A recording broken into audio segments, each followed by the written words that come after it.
Thank you, Senator Sinclair. Senator Andrew Lewis. Thank you very much, Mr. President, and good morning to everyone. On behalf of Labour, I rise to welcome Senator Bole. And it's a bit strange, and it's an honor, to be frank with you. I've listened to you over the years. We many times may not share the same views, but I've always respected the way in which you have conducted yourselves, right? I think I may have picked up and probably this ingrained thing in me. On this side, when my dear sister Senator here said that you're from the same constituency, I recognize the choice of words. I do not know what that may mean in the not too distant future, but I look forward to the engagement. I look forward, on behalf of Labour, to your contributions. And in particular, I know we are not there yet in terms of the debate, but given where we are in terms of our country future and your background in agriculture, I look forward to your interventions. Once again, welcome and thank you very much. Thank you, Senator Lewis.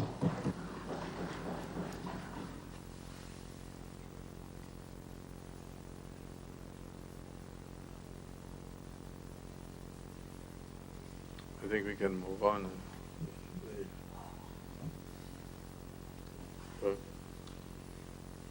Item 4, confirmation of minutes. Senator Steele. Mr. President, I beg to move that the minutes of the proceedings of a sitting of the Senate held at the Parliament Chamber, Mount Weldale, St. George's, on Tuesday, the 10th of November, 2020, be taken as read. Honourable members, the question is that the minutes of the proceedings of the sitting of the Senate held at the Parliament Chamber, Mount Weldale, St. George's, on Tuesday, 10th November 2020, be taken as read.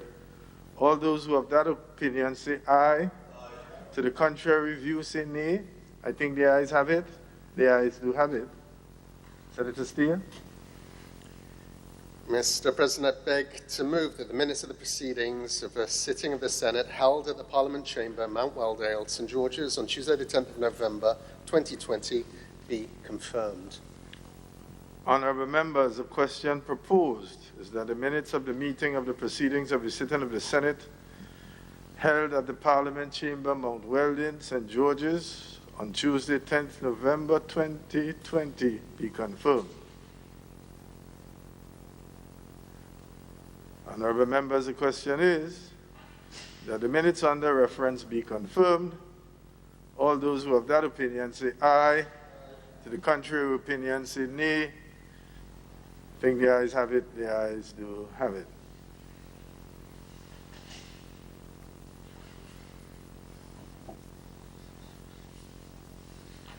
Item 5, messages from the Governor General.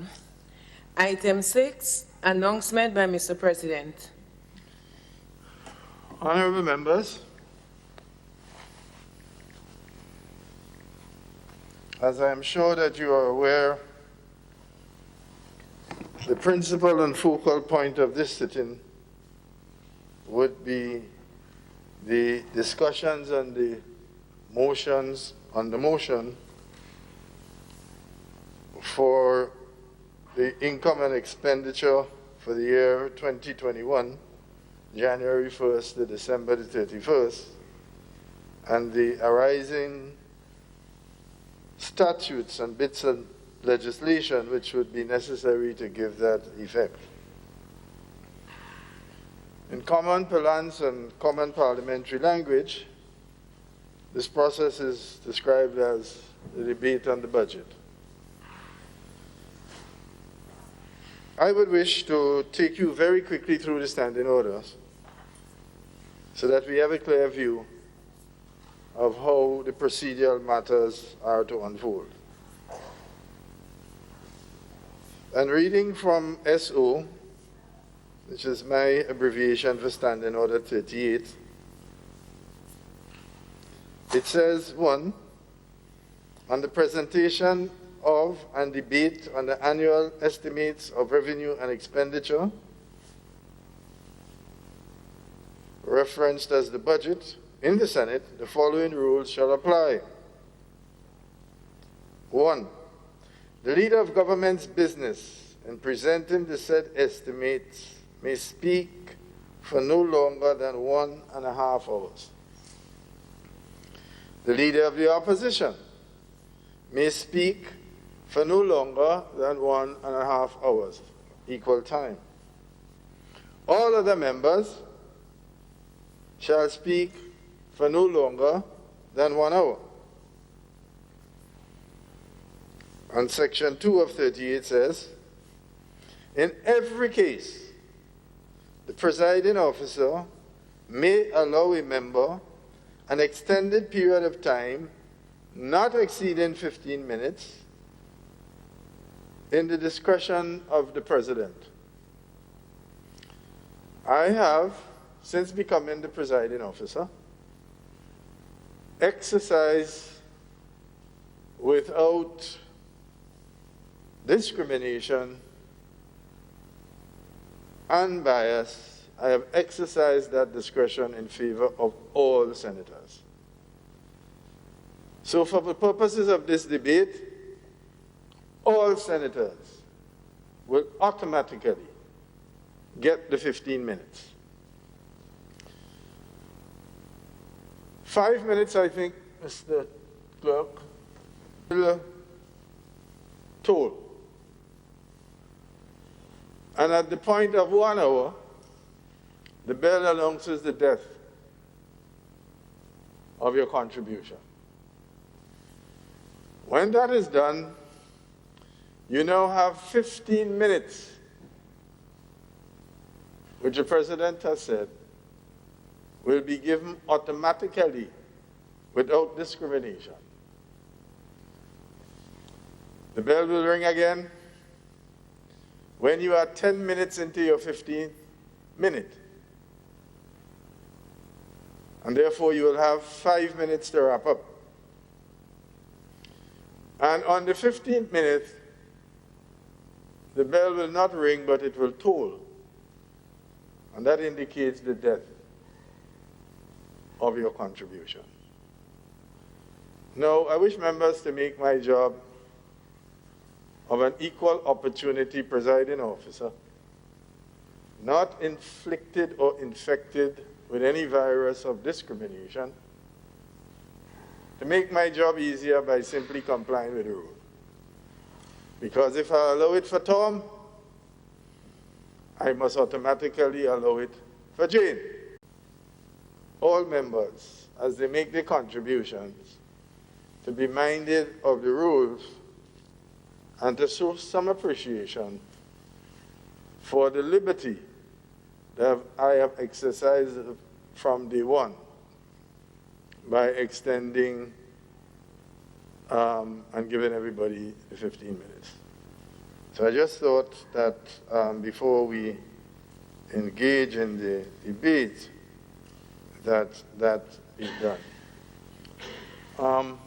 So thank you, honorable members. But on taking my seat, I would like to have the leader of government's business approach the chair.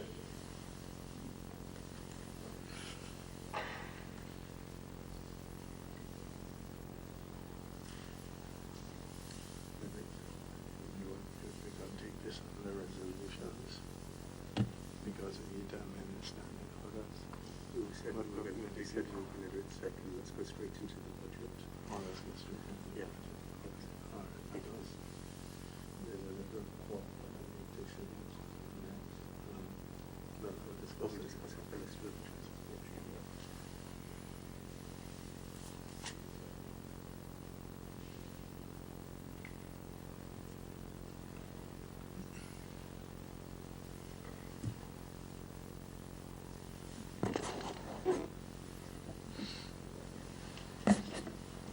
Item 7, ministerial statements.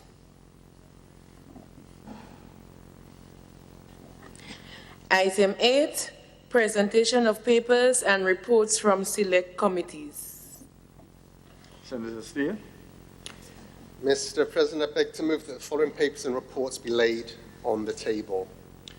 Office of the Ombudsman 2021 Budget and Plan, Office of the Integrity Commission 2021 Budget, Government of Grenada Reports, the Budget Framework Paper 2021, Medium-Term Debt Management Strategy 2021 to 2023, Fiscal Risk Statement November 2020, Medium-Term Fiscal Framework 2021 to 2023, and the 2020 Economic Review and Medium-Term Outlook, the Annual Debt Management Report 2019, the Estimates of Revenue and Expenditure 2021, 2021 Budget Statement.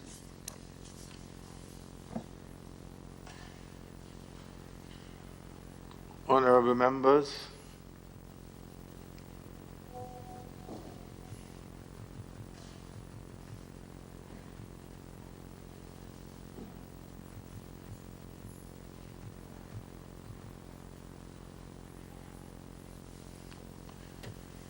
I hereby order that the said papers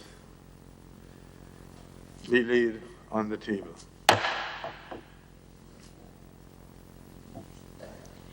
Item 9, petitions. Item 10, government notices. Item 11, unofficial notices. Item 12, questions.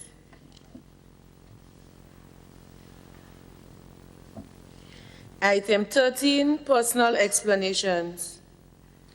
Item 14, motions.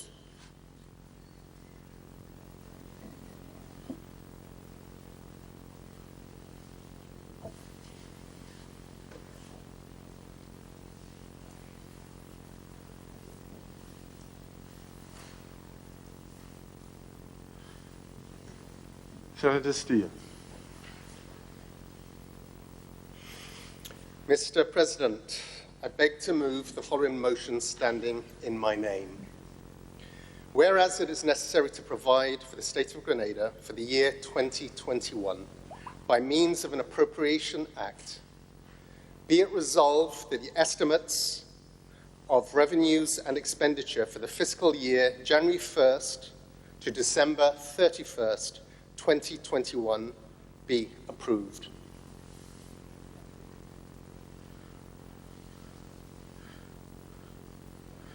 One second, please. I'm having a little difficulty here again.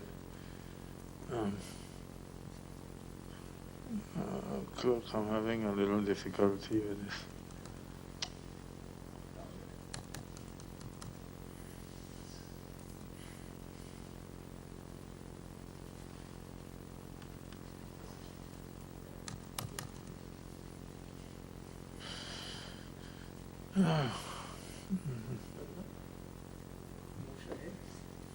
Yeah,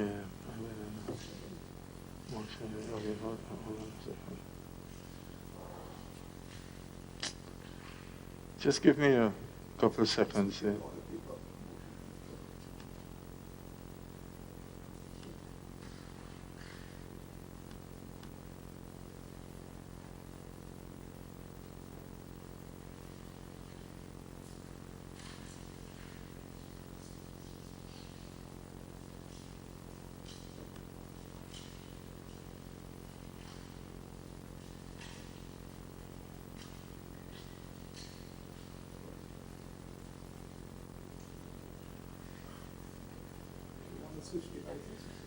Yeah, I don't know why I have this problem.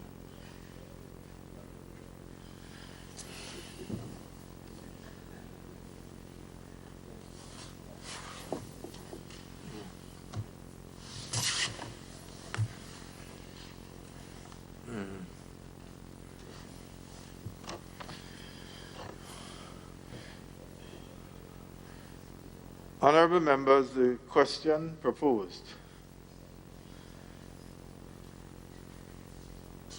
is the motion standing in the name of the leader of government's business.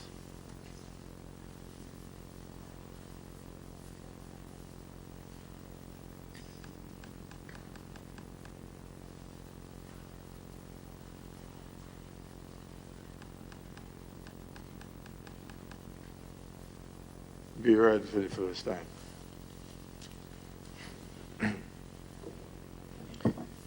Mr. President, as this is a money motion, I wish to signal to this honourable House that the motion has been endorsed with a speaker certificate and that I have the necessary consent to proceed.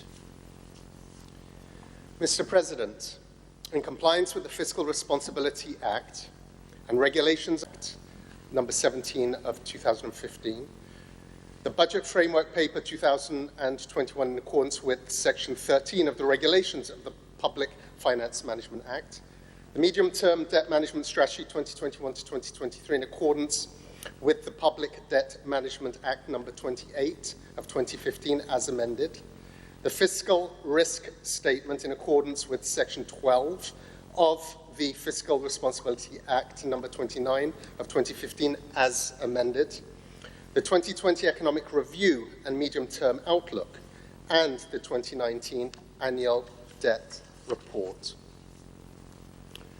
Mr. President, I wish to start by congratulating the new Minister of Finance and his team for the significant work and effort that went into the preparation of the 2021 budget. Ordinarily, the compilation of a national budget is an enormous undertaking and not one to be taken for granted when placed in the hands of an experienced Minister of Finance, let alone a newly appointed one. What is remarkable about this year's budget is the extraordinary circumstances and environment under which this budget has been prepared. Mr. President, it is these unprecedented COVID-defined times that has set the context for not just this year, but also for the period ahead of us. A global crisis that is not unique to us here in Grenada, nor any individual country, or any one region, but the entire world.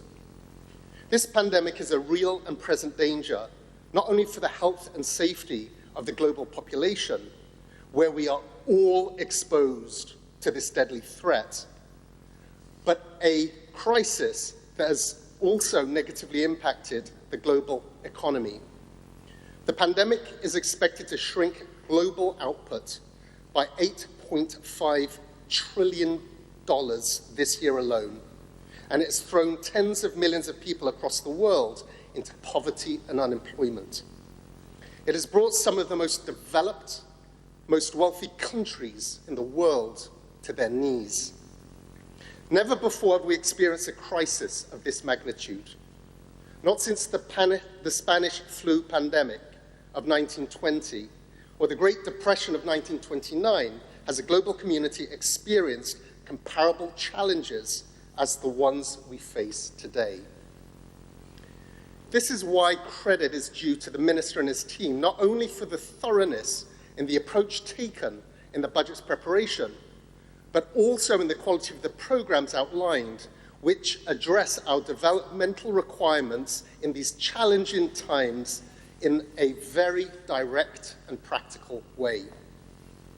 This 2021 budget speaks to the need to keep our nation safe, to re-stimulate and accelerate economic activity, to get our people back to work, those without work and those newly entering the workforce, and to continue to build resilience and to get back on track with our national transformation agenda. Through a significant capital investment budget, the largest in our history, where 46% of that budget directly supports government's public sector investment program, the goals of economic recovery, job creation, and economic transformation will be achieved. But in addition to increased support for the most vulnerable through government's social safety net programs. Mr. President, when the 2020 budget was prepared and presented to this House last year, COVID-19 was a distant threat, an isolated problem far from our shores. Now, 1 year on, we see a very different story. A global health pandemic that has today infected over 72 million people and killed over 1.6 million people worldwide. Here at home, we're seeing our own spike in infections. There is now hope as vaccines are being developed and some successfully tested and trialed. As the world prepares itself for the largest logistical challenge ever faced as a global immunization program gets underway, it is generally accepted that it may take another 2 years before this immunization program reaches the furthest corners of our planet. In the meantime, the path ahead of us will continue to be a difficult one as we restructure and rebuild our economy and society for this new normal. And at the same time, do all we can to keep our people safe. But, Mr. President, there is hope as we present this 2021 budget. There is hope in the knowledge that this new National Party administration has the leadership and experience in successfully delivering in times of crisis, whether that was Hurricanes Ivan and Emily or the global financial crash. We delivered then, and we will deliver now, Mr. President.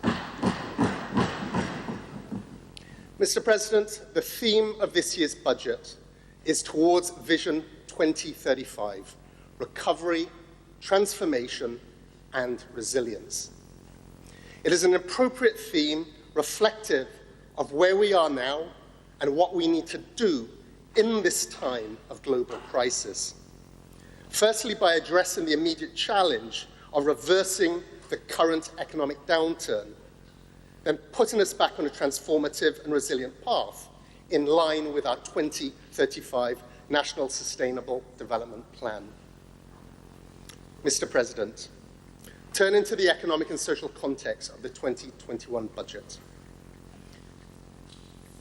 Global and regional economic outlook.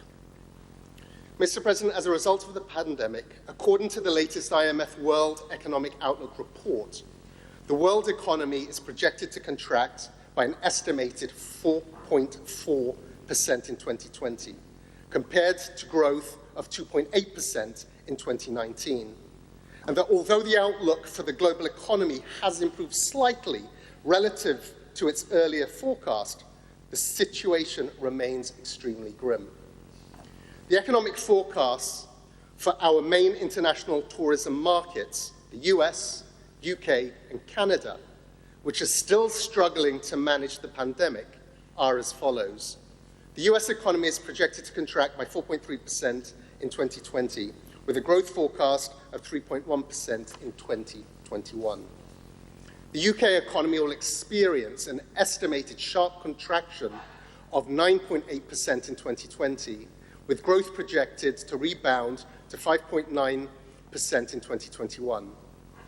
Canada's growth is projected to contract from the 1.7% achieved in 2019 to minus 7.1% in 2020. In 2021, growth is expected to return to 5.2%. In China, where lockdown measures were eased in the second quarter, growth returned and is projected at 1.9% this year. Strong growth of 8.2% in 2021 is projected.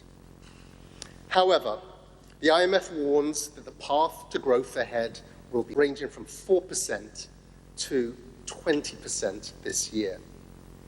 The impact on the Eastern Caribbean Union is especially great given their small economies, limited resources, and high dependency on tourism and the global economy. The impact on the pandemic on the local economy. Mr. President, Grenada has recorded 7 consecutive years of positive growth, averaging 4.4% over the period 2013 to 2019, one of the fastest and most consistent growth rates within the region. However, due to the global crisis, data for the first half of 2020 indicates a major decline in all sectors of the economy, with the tourism and private tertiary education sectors most severely impacted. Grenada's tourism industry and St. George's University jointly comprise nearly half of our total GDP. With the suspension of global travel as countries around the world shut their borders and the departure of SGU's international students, it's clear to see why the overall impact is so dramatic. As a result, an overall contraction of 12.2% is estimated for 2020, in contrast to the 3.2% positive growth projected at the start of the year. Fiscal performance. Mr. President, Grenada's strong fiscal position established before the global crisis weakened considerably in the first half of 2020 as revenues declined severely and expenditure demands increased to cushion the economic impact of the pandemic, which have placed government's finances under serious strain. By the end of 2020, the following results relative to the approved budget are expected.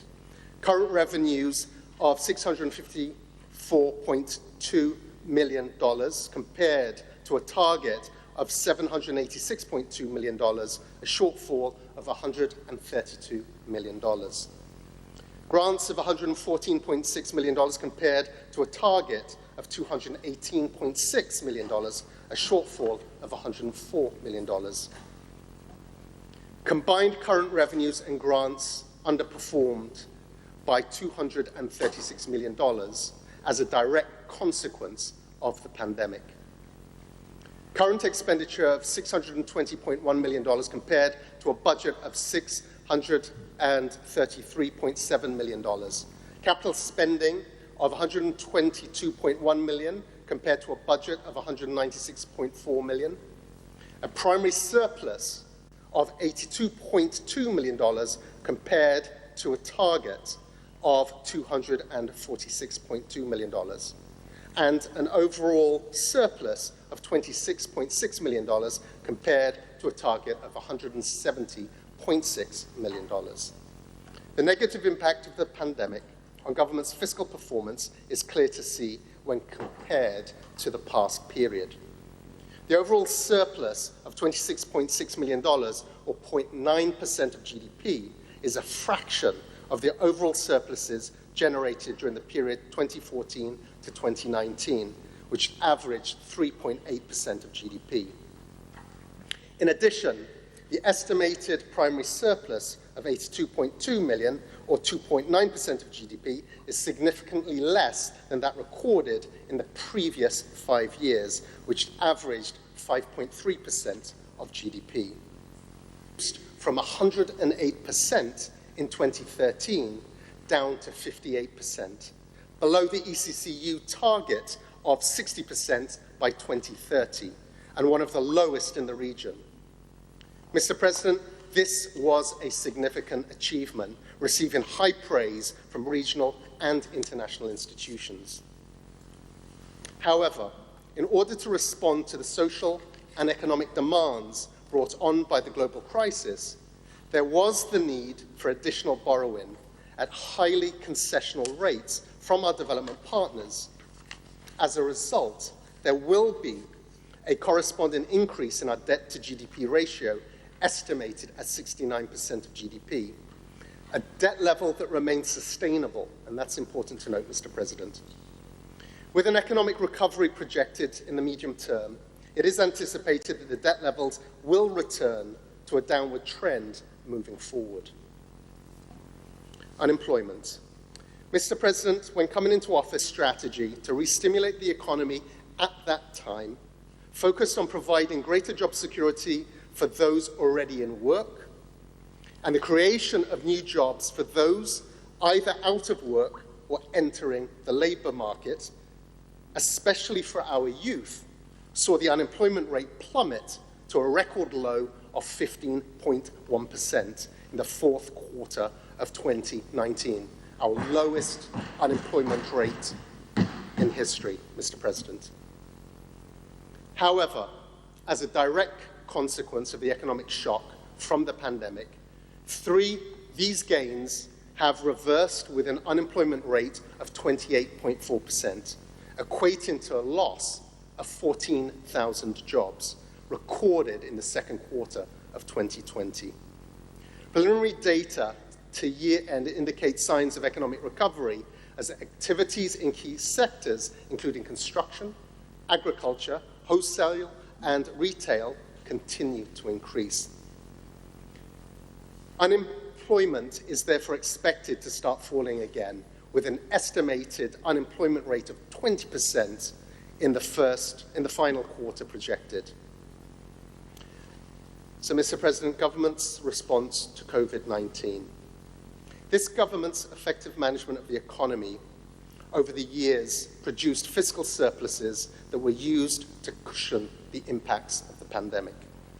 Measures were taken quickly to strengthen our healthcare system, measures which included new public health regulations to govern the national response to the pandemic, the upgrading of health facilities, expanding medical isolation capabilities, and increased spending allowing for more environmental health officers, personal protective equipment, and a public awareness campaign. Action was also taken to protect livelihoods and to save jobs through the rollout of government's COVID-19 economic stimulus package. At a value of $50 million, and with full oversight from a dedicated secretariat, government provided temporary payroll support to the tourism sector, including hoteliers, restaurants, bars, small travel agents. In addition, income support to public bus operators, taxi drivers, tourist vendors, and other hospitality-based businesses. Government increased funding to the Small Hoteliers Facility and the Small Business Soft Lending Facility at the Grenada Development Bank, with more relaxed terms and conditions enabling greater and faster access. There was also a temporary deferral of the monthly advance payment on corporate and income tax, and the installment payments on the annual stamp tax. These measures were designed to help micro, small, and medium-sized enterprises keep their doors open and preserve jobs. Support was provided to our farmers, with income support for workers in the agro-processing and food exporting industry and providing key agricultural inputs, including labor and financial assistance. Government has also provided price support to the GCNA and the GCA, which will help protect the livelihoods of our farmers. $1 million in grant support has been provided. To soften the pandemic's social impact, the 2% increase in National Insurance Scheme, NIS, contributions that had been introduced in January 2020 was temporarily suspended. Also, through the NIS, government introduced a temporary unemployment benefit program during the period April to September of this year at an estimated cost of $10 million. During this period, a total of 3,303 persons received unemployment benefits. This benefit period has been extended to January 2021, and government has started the process of developing a formal contributory unemployment benefit program to be administered by the NIS. Mr. President, in order to offset the revenue and grant shortfalls due to the pandemic, government has mobilized $160.9 million in highly concessional financial support from its development partners. These resources that have been used to cushion the pandemic's economic impact have been made available exclusively to Grenada in some cases based on government's strong track record of prudent fiscal management since coming into office in 2013. Major achievements for 2020.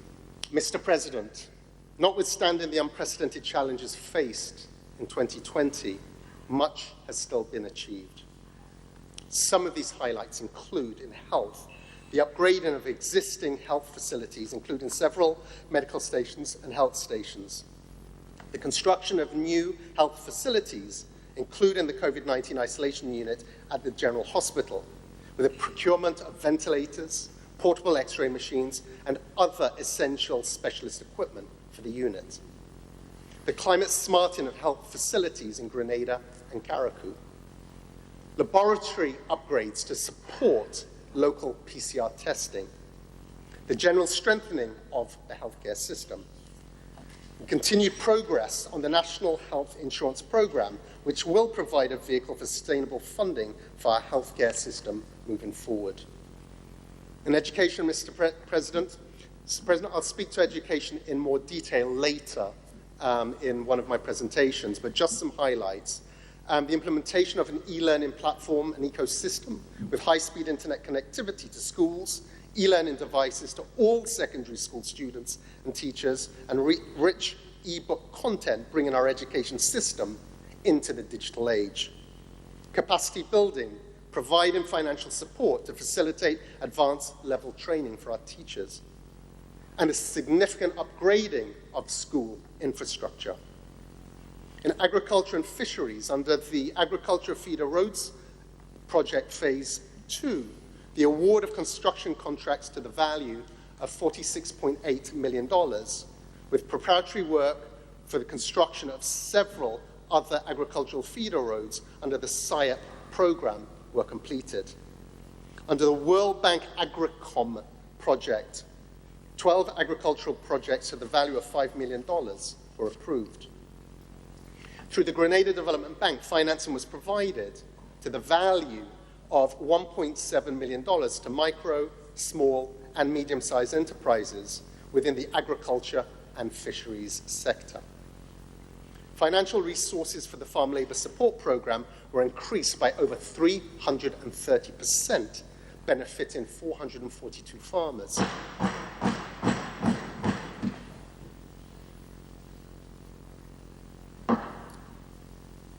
The development of an agriculture youth enterprise entrepreneurship project proposal valued at $4 million, which will support government's youth in agriculture agenda. And government's continued support of the GCNA through grant support for price control, for price support for nutmeg throughout the course of the year. 360 young men benefited from training and entrepreneurial support provided under the Empower project in helping them to start their own businesses or find gainful employment. The continuation of the community youth rehabilitation programs, including FLY and ACE, the upgrading of youth development centers, and the strengthening and expansion of the small business unit, YouthBiz, which provides microfinancing opportunities to young Grenadians. Mr. President, these are but a few of the many initiatives successfully executed in these very difficult times. Now, the outlook for 2021. Mr. President, the outlook is a return to positive economic growth in 2021, driven by the agriculture, construction, wholesale, and retail sectors. Key sectors such as tourism and private tertiary education, talking specifically about St. George's University, are projected to recover at a slower rate, which will continue to impact our recovery rate. But government is working closely with St. George's University to determine the appropriate and safest time for the return of their students. The growth rate projected for 2021 is 6%. Although some major tax types, including corporate and personal income tax, since they are based on this year's economic performance. Mr. President, significant focus will be placed on containing discretionary recurrent expenditure to enable greater spending on an expansive capital investment program. As stated earlier, the largest capital spend in our history. That will boost economic recovery and job creation. As such, a strategic approach will be taken in the execution of government's Public Sector Investment Programme, PSIP, prioritizing those projects that build resilience, stimulate growth, and create jobs. Recognizing the importance of delivering on this aggressive agenda, measures have been put in place to build internal capacity to achieve the implementation rates that are required to succeed. Fiscal measures, revenue measures. Mr. President, this 2021 budget introduces no new taxes. Government will, however, continue to improve the administration and collection of revenues, with strong emphasis on the collection of tax arrears. In addition, government will undertake a review of all its services and fees, with consideration given to their updating. On the expenditure side, government will be implementing recommendations from the recently completed Public Expenditure Review, which outline measures for reducing wastage and improving spending efficiency. This will ensure expenditure is aligned with our developmental priorities. And with support from the World Bank, our internal audit capacity and expenditure management framework will also be strengthened. Mr. President, government will rationalize specific areas of spending where millions of dollars can be saved. These include a freezing on hiring in truly vacant positions, which will bear approximately $11 million of savings. These are positions with no substantive holders appointed by the Public Service Commission, and no officers holding contracts, acting, or serving probationary appointments against these positions. A 20% reduction in utility bills, which will save approximately $6 million. And a 75% reduction in overseas travel, saving approximately $700,000. Mr. President, government has also appealed to public sector trade unions for general restraint in making any demands for wage and salary increases during this period, with a specific request for the deferral of the negotiated 4% salary increase for 2021 for public workers. A deferral to a time when we see an uptick in the economy and government's realistic ability to pay. The resultant $13.4 million short-term saving will go a long way in helping to preserve jobs in both the public and private sectors in these uncertain times. Cooperation is required, Mr. President. Mr. President, I now turn to the estimates of revenues and expenditure and the specific interventions for 2021. Estimates of revenue and expenditure 2021. The 2021 estimates of revenue and expenditure provides for a total expenditure, including amortization, of $1,232,670,049. The overall budget is summarized as follows. Recurrent revenue, $653.5 million. Total grants, $263.6 million. Current expenditure, $629.6 million. Capital expenditure, $305.6 million. Current account surplus, $23.9 million. Principal repayments, amortization, $297.4 million. Primary surplus after grants of $45.5 million, that's 1.5% of GDP, and an overall deficit after grants of $18.2 million, that's 0.6% of GDP. This represents an easing of government's fiscal restraint relative to the pre-COVID period.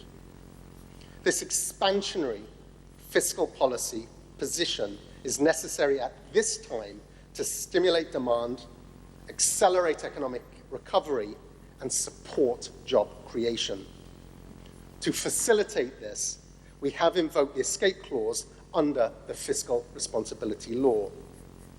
But once we are back on a firm path to recovery, Mr. President, which is anticipated in 2022, government will return to the fiscal rules as laid out in the FRL. Budget allocations. Outside of statutory obligations, including public debt and pensions, the 10 largest applications by vote are the Ministry of Infrastructure Development, Transport and Implementation, $133.7 million, which represents 10.8% of total expenditure. The Ministry of Education, Human Resource Development, Religious Affairs and Information, $124 million, which represents 10.1% of the total budget expenditure.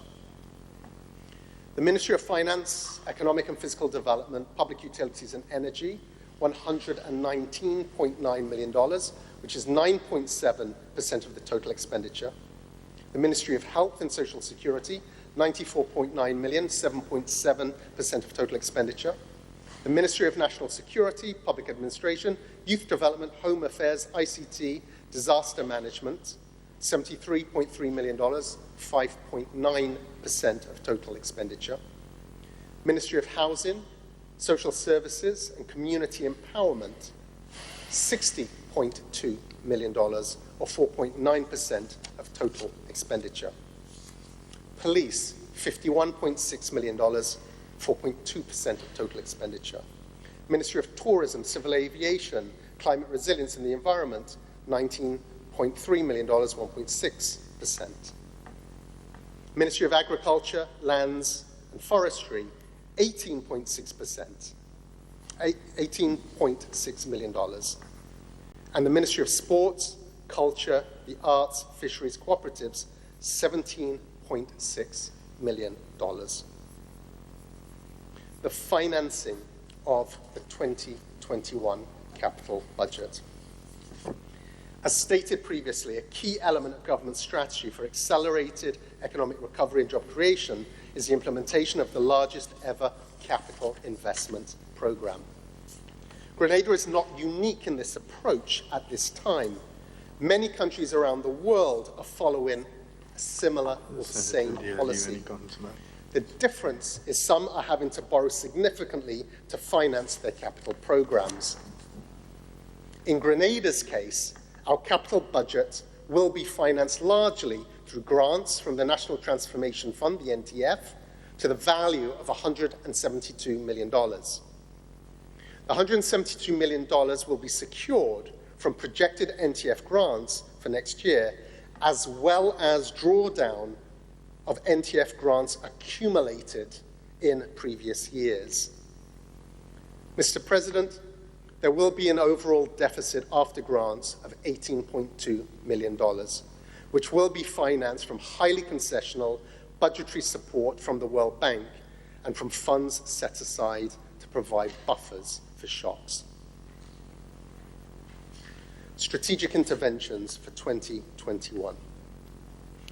Mr. President, the three strategic focus areas of government for 2021 are economic recovery, which covers agriculture, infrastructure development, both public and private sector, and tourism. Second area, transformation, which includes education and training, health, youth development, digital transformation, physical development, public utilities and energy. And the third area, resilience, with other cross-cutting areas. Mr. President, within each of the strategic focus areas, I'll take the opportunity to just briefly highlight some of the key initiatives within the ministries associated with each area. My colleague senators on this side will drill down further in each of their respective ministries. I will, however, cover in detail under economic recovery, tourism, transformation, education and training, and resilience, climate resilience, and the environment.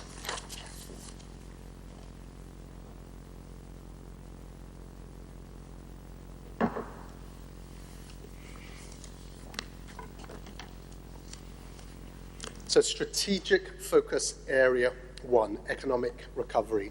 So the areas covered are agriculture, infrastructure development, and tourism. So just a few words on agriculture. Mr. President, the agriculture sector is already showing signs of a strong recovery and an important sector that offers significant potential to accelerate our economic recovery, create employment, and address our food and nutrition security needs. It's important to start by stating clearly that although the budget allocation for the Ministry of Agriculture is $18.6 million, the overall allocation for this sector is significantly larger. When combined with agricultural-related projects assigned to other ministries, such as Agriculture Feeder Roads and SIAP, the total budget in the agriculture sector, the total spend in the agriculture sector, exceeds $40 million. So some of the key initiatives that government will embark on next year are as follows. Several projects will be implemented as part of the $10.8 million CDB-funded SIAP program. Approximately 140 persons will benefit from short-term employment opportunities under the project, which will also support business development in rural areas through the provision of Regional Agricultural Competitiveness Program, AgriCom, which aims to increase market access to small-scale farmers, fisherfolk, and agro-processors. $1.2 million has been allocated to support grant matching to eligible agricultural businesses. With grant support from the CDF, the Mirabeau meat harvesting and processing plant will be upgraded, and training and the strengthening of operating procedures will directly benefit the livestock sector. Government will continue to participate in the Caribbean Oceans Asset Sustainability Facility, COAST, and the Caribbean Catastrophic Risk Insurance Facility, CRIF, which will help protect the livelihoods of our farmers, fisherfolk, and agro-processors. And finally, with regard to the cannabis question, government will engage in public consultation to determine the feasibility and potential of the industry. Options for a path forward will be based on science and will be developed. Infrastructure development. Mr. President, investing in resilient infrastructure during this challenging period was transformation. Given government's track record of low rates of project implementation, we also recognize the critical need to address the implementation deficit. And as such, additional capacity has been and continues to be built in the division of implementation with the contracting of more engineers, planners, and program managers to continue this work. In addition, a private entity is scheduled to be engaged to provide additional project management support. Mr. President, the public sector investment program for 2021 will boost economic activity and generate in excess of 4,500 direct jobs. With a capital budget for 2021 of $305.6 million, this is the largest capital spend on record. To expansion. Mr. President, it is not the responsibility of government alone to create opportunities for our people, and forward-leaning private sector has an important role to play in driving economic activity, especially at this time. Under the leadership of this new National Party administration, investor confidence in Grenada, even in these challenging COVID period, remains high. The GIDC continues to receive significant interest for new project opportunities. Applications for investment incentives were received across various sectors, including tourism, agro-processing, manufacturing, and services. The proposed investment in these new projects will exceed $6 billion, with the potential to generate over 5,000 jobs. The investors behind many of the upcoming tourism-related projects see this as an opportune time to commence construction in the knowledge that their projects will come on stream with the predicted global tourism recovery. Government has sought to address some of the business challenges faced by the private sector at this time, such as access to credit, concessions, and business facilitation services. In addition to support from the COVID economic stimulus package, a $10 million credit facility through the Grenada Development Bank is available to support recovery across a number of economic sectors.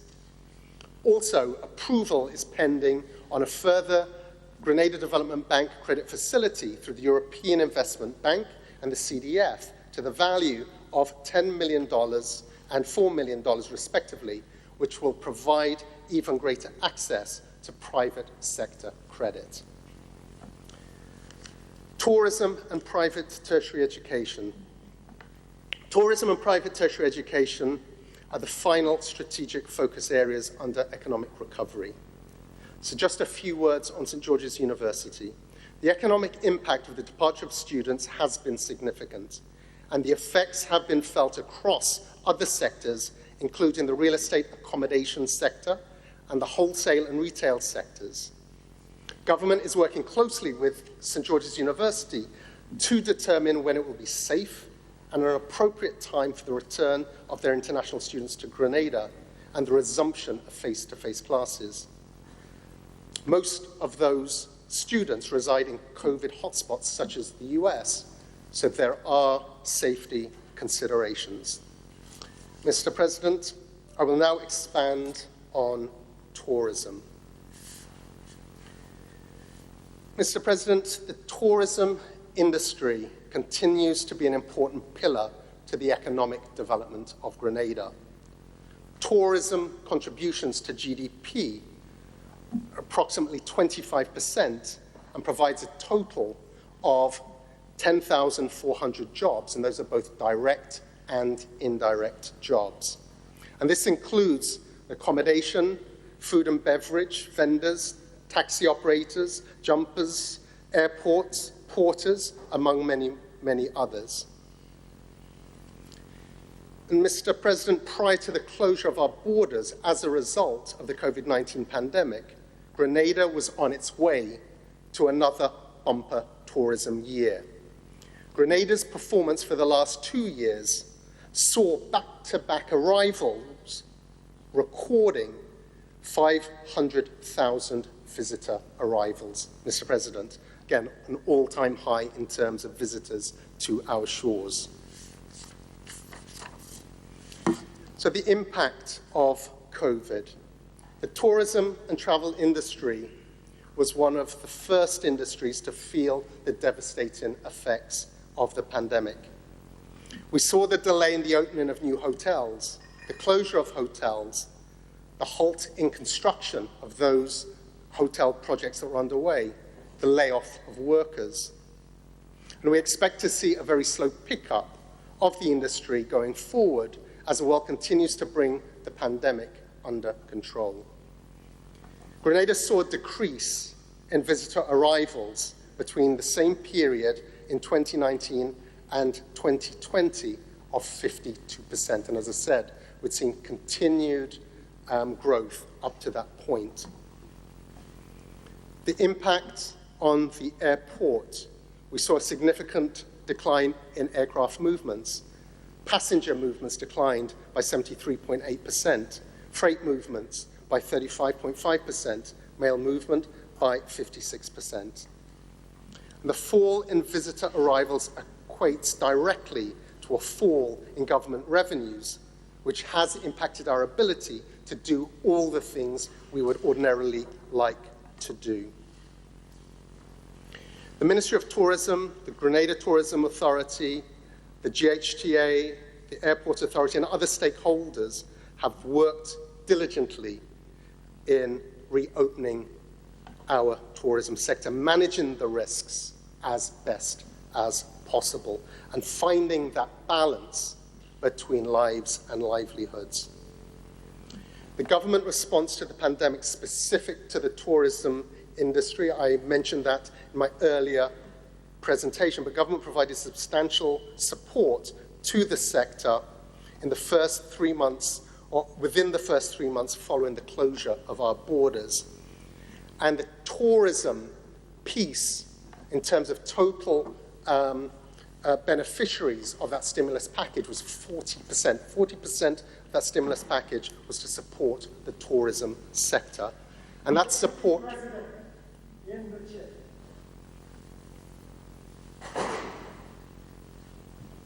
Mr. Deputy President, financial support was given to the following groups: vendors, taxi drivers, water taxi operators, tour operators, jumpers, food and beverage operators, the accommodation sector. Very extensive, Mr. Deputy President. And in collaboration with the Grenada Development Bank, there was a small loan facility targeted at the tourism and agribusiness sector, which offers reduced interest rates and access requirements to make this facility more accessible to small businesses. And thus far, $1.95 million has been dispersed to small businesses to provide support during this time. There's also been significant training opportunities for staff within the industry, and I'll speak to that later. So the reopening of the tourism industry. And I speak again about the need to balance the risks between lives and livelihoods and the need to safely resume appropriate levels of economic activity in these challenging and threatening times. So to prepare for the reopening of the tourism industry, the Ministry of Tourism with the GHTA, the GTA, and the Ministry of Health partnered with stakeholders in developing the necessary COVID protocols and checklists which were required for the safe opening of establishments. And as part of that was a Grenada Pure Travel Stamp, which was developed with stakeholders based on best practices in order to certify tourism facilities. And this was a protocol that was accepted and approved by the World Travel and Tourism Council. To date, over 260 tourism businesses have received the Pure Safe Travel Stamp, making them eligible to operate at this time. The current spike in COVID cases highlights the risks that are associated here. The Grenada Airports Authority, in preparation for reopening, the Maurice Bishop International Airport put mechanisms in place, such as retrofitting of the terminal building and other operational areas at both MBIA and Lauriston in Carriacou, extensive protocol training, and the airport is continuously working with the Ministry of Health to update the protocols as and when necessary. In terms of stakeholder training, the Ministry, in collaboration with stakeholders, with other partners like the GTA, GHTA, CHTA, the Ministry of Health, trained over 2,000 stakeholders, both virtually and in person, in preparation for the reopening of the tourism sector, and an extensive training program. For government sites and attractions, significant amount of work went into the preparation for the reopening of sites. And again, working through the ministry and the GTA. And some of the interventions included the placement of hand sanitizers, signage, outlining the protocols that required, the designation and outfitting of isolation rooms for visitors, and sites were provided with thermometers and additional dispensers, bins, etc. All of those things that are necessary to maintain a safe environment. The yacht arrival protocol, Grenada and Carriacou Strategic and Operations Working Team. Team was established together with the RGPF, Ports Authority, Immigration and Customs, MAYAG, the Marine and Yachting Association, the Ministry of Health, the Ministry of Carriacou, and Petite Martinique Affairs. And this was all to look at, certainly with the hurricane season and the inflow of yachts to the region who needed to be hauled out, protocols were put in place, working with the mariners to ensure that the threat for yachts at that time of year were addressed in terms of facilitating their haul-out during that period. And that haul-out, bearing in mind those yachts were coming from various destinations, and how to ensure that those protocols were in place to ensure that that was done in a very safe place. The Ministry of Tourism and the GTA, with the Ministry of Health, collaborated to repatriate over 300 local crew members back to Grenada. So these are Grenadians working on cruise ships when borders closed. How do we get them back home safely and as conveniently as possible? Significant effort went into that. The enriching the visitor experience through product development enhancement. Mr. Deputy President, Grenada has a wide range of products that our visitors can engage in while they stay here. Products range from wellness activities, nature, agri and ecotourism, amongst others. However, this alone, just the natural beauty of the surroundings, is not enough in these more sophisticated tourism times. So the need to marry the product with the experience.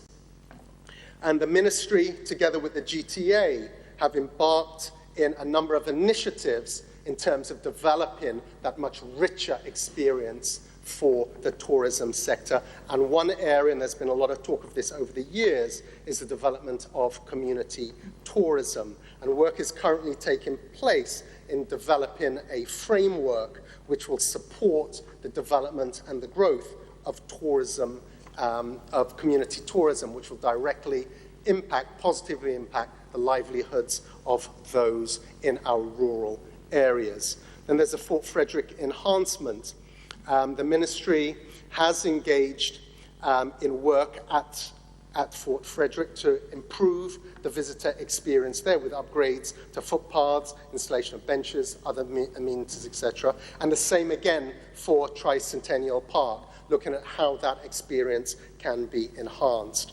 And then Village by Village, a signage program with signs outlining the history and the specific characteristics of our villages, not just here in Grenada, but also in Carriacou.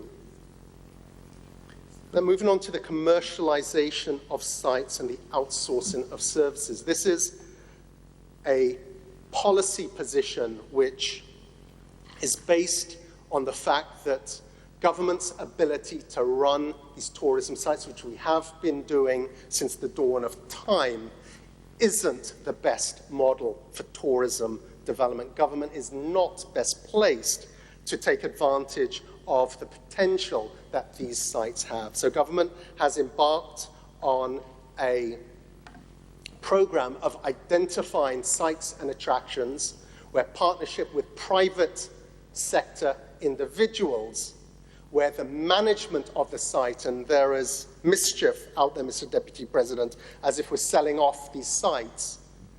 It is simply leasing, managing a management agreement that will enable persons, entities to invest, to enhance, provide more amenities, to improve the experience, so that the commercial value of those sites can be optimized for both Grenadians and for visitors. And one such example is the Annandale Falls, where during 2020, government signed an agreement with a new developer for the falls. And this facility is now in full operation. And everyone who's visited that site, Mr. Deputy President, is amazed at how that site now looks and the quality of the experiences offered. An area of outsourcing is lifeguard services at Granant and Bathway beaches, where it was a service, an emergency service that was managed through government authorities. And now a private individual has come in, provided additional resources for training, for equipment, defibrillators, or communications equipment, walkie-talkies, safety equipment, and recruited, I think it's now 16 persons, lifeguards, have been recruited. And the level of services provided and service equates to providing a safer environment two of our top beaches at Bathway and Grand Anse, with professionally trained, professionally managed lifeguard service providers. Moving on to Maurice Bishop International Airport upgrade, a concessional loan from the Exim Bank has been approved for the upgrade of Maurice Bishop International Airport. Some are asking why at this time. And Mr. Deputy President, there could be no better time to invest in our critical tourism infrastructure at this time. And that investment speaks to upgrading of the runway. It's important that the facilities that are offered are kept to the highest international standards. Resources are required. Highly concessional resources have been accessed to be able to upgrade the runway, provide other safety-enhancing features, which will improve from a safety perspective, but in terms of the efficiency of operations of that airport.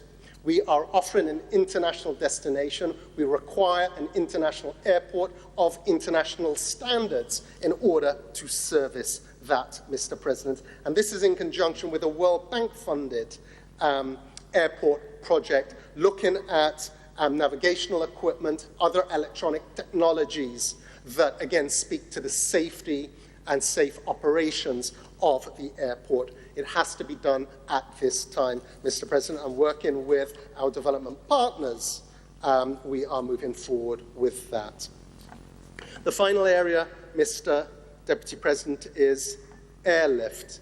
And a lot of the arrangements with airlines after the lockdown, borders were closed, had to be renegotiated.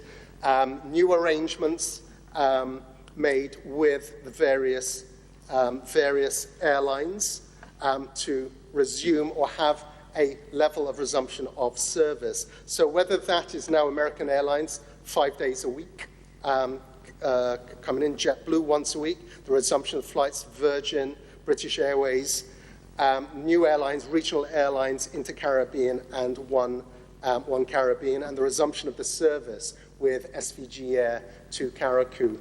Airlift is our lifeblood, even in these difficult times where global travel has been severely impacted. The need to get people in and out of the country safely, based on protocols, based on this new normal, is of vital importance. And working with the Airlift Committee to try and resume a level of service that is in keeping with the demands. And I just want to close on the point of the role of airlift, how airlift and room stock go hand in hand in terms of the development of our tourism product. And I will speak more about some of the hotel projects that have come on stream, about to come on stream, are about to commence construction.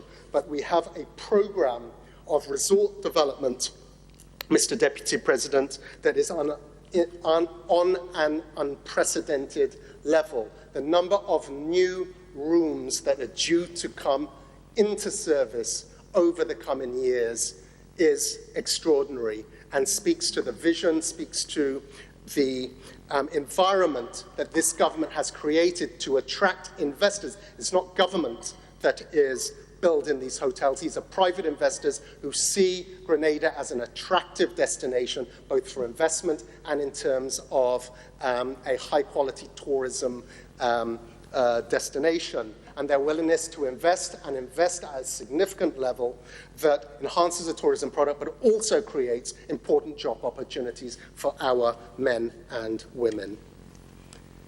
So, Mr. Deputy President, moving now on to the second strategic focus area, transformation. Mr. President, this second focus area, transformation, comprises of education and training, health, youth development, digital transformation, physical development, energy development, and public utilities.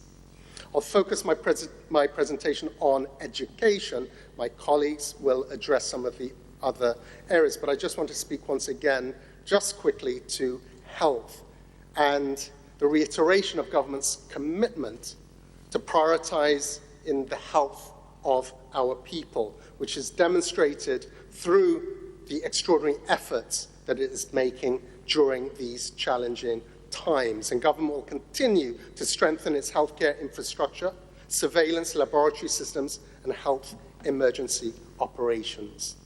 On the youth, in 2021, the youth budget will see a 43% increase over the 2020 figure to $40.4 million, of which $17.9 million is allocated to the new Imani program. And what is significant, Mr. Deputy President, is the shift and the inclusion of a transition strategy program, which will complement the new Imani program, but will seek to address the fundamental challenge associated with transitioning from the Imani program into sustainable jobs. And under energy development, just to say that Grenada, as we all know, has one of the highest rates of energy in the region, around 41 US cents per kilowatt hour. Mr. President, the government will continue its efforts to diversify Grenada's energy mix into renewable sources and to reduce the cost of energy. And the restructuring and the liberalization of the energy sector is a very important step along that path. So, Mr. Deputy President, is focusing in a little more detail on the Ministry of Education, Human Resource Development. Mr. Deputy President, I want to highlight the significant allocation of $124 million to the Ministry of Education. This represents 10.2% of the national budget. And this, no doubt, Mr. President, is a very strong statement about this government's commitment to its education sector and the education and training of our young men and women, our boys and girls.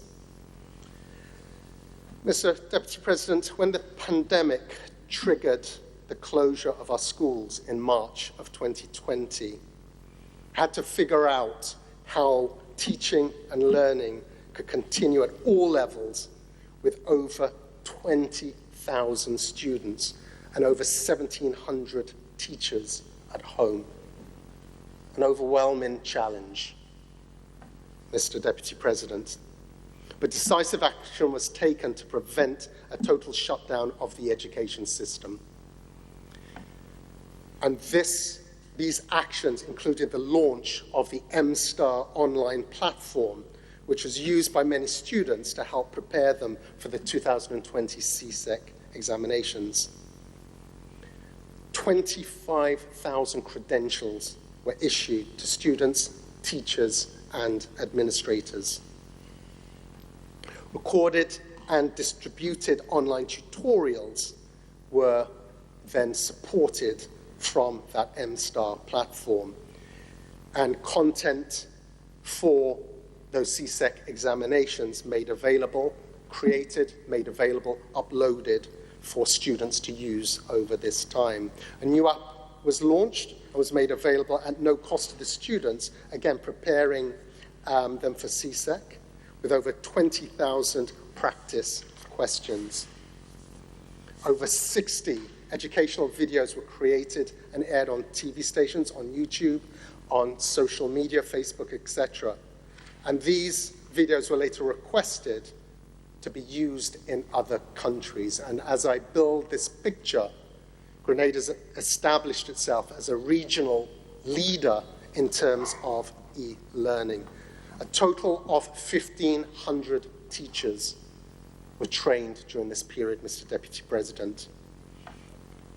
And video material recorded, aired to help assist parents. How do parents transition to this new mode of education now in their homes? The approval and procurement process started for the purchase of over 20,000 devices and 18 e-books. Mammoth undertaking. Government, the ministry partnered with Digicel and Lime in terms of securing free data to support the work of teachers and students who had, and provision of cell phones for those who had no communication devices during the lockdown.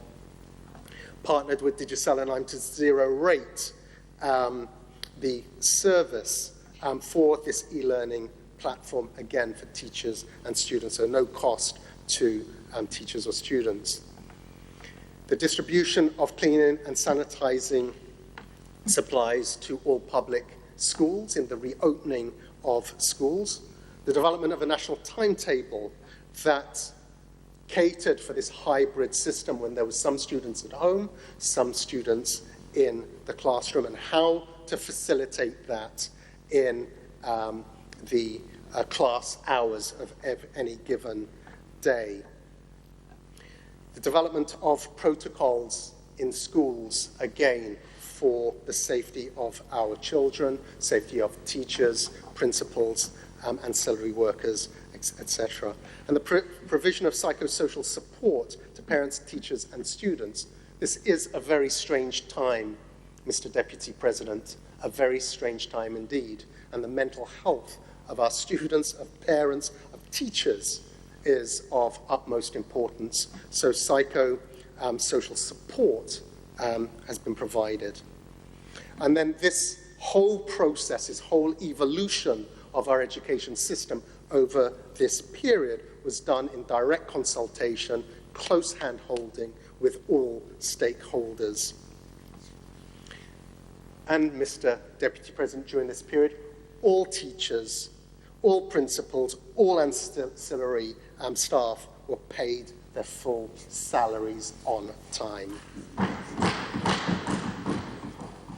Mr. Deputy President, schools remain closed for approximately 6 months.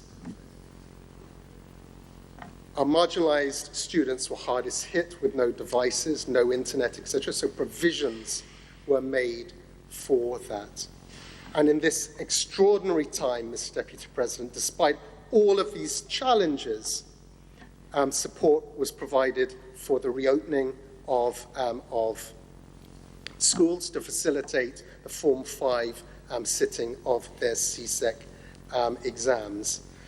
Numerous statistics in terms of resources provided, 307 cleaners for our schools to make sure that they were sanitary and safe, 143 monitors to ensure that, that what was supposed to be done was being done. And in terms of results of these CSEC exams, Mr. Deputy President, a total of 2,302 students sat the regional CSEC exams with a 77.3 pass rate, an improvement compared to previous years. So even in these difficult times, the introduction of new technologies, new teaching methods, the pass rate and the attainment rate increased. Just want to speak quickly, Mr. Deputy President, scholarships. For 2020, 92 scholarships to the value of $20 million were awarded. To date, Mr. Deputy President, over 1,600 scholarships from 2013 to date, 1,600 scholarships, Mr. Deputy President, at degree level and above have been provided to our young men and women. And this does not include the 1,000+ students who received the 91% scholarship directly through SGU, which is effectively a tax concession provided by the government to St. George's University, and the other financial support, stipends, etc., that are provided. Mr. Deputy President, 1,600, incredible, incredible. On the information and communications technologies piece,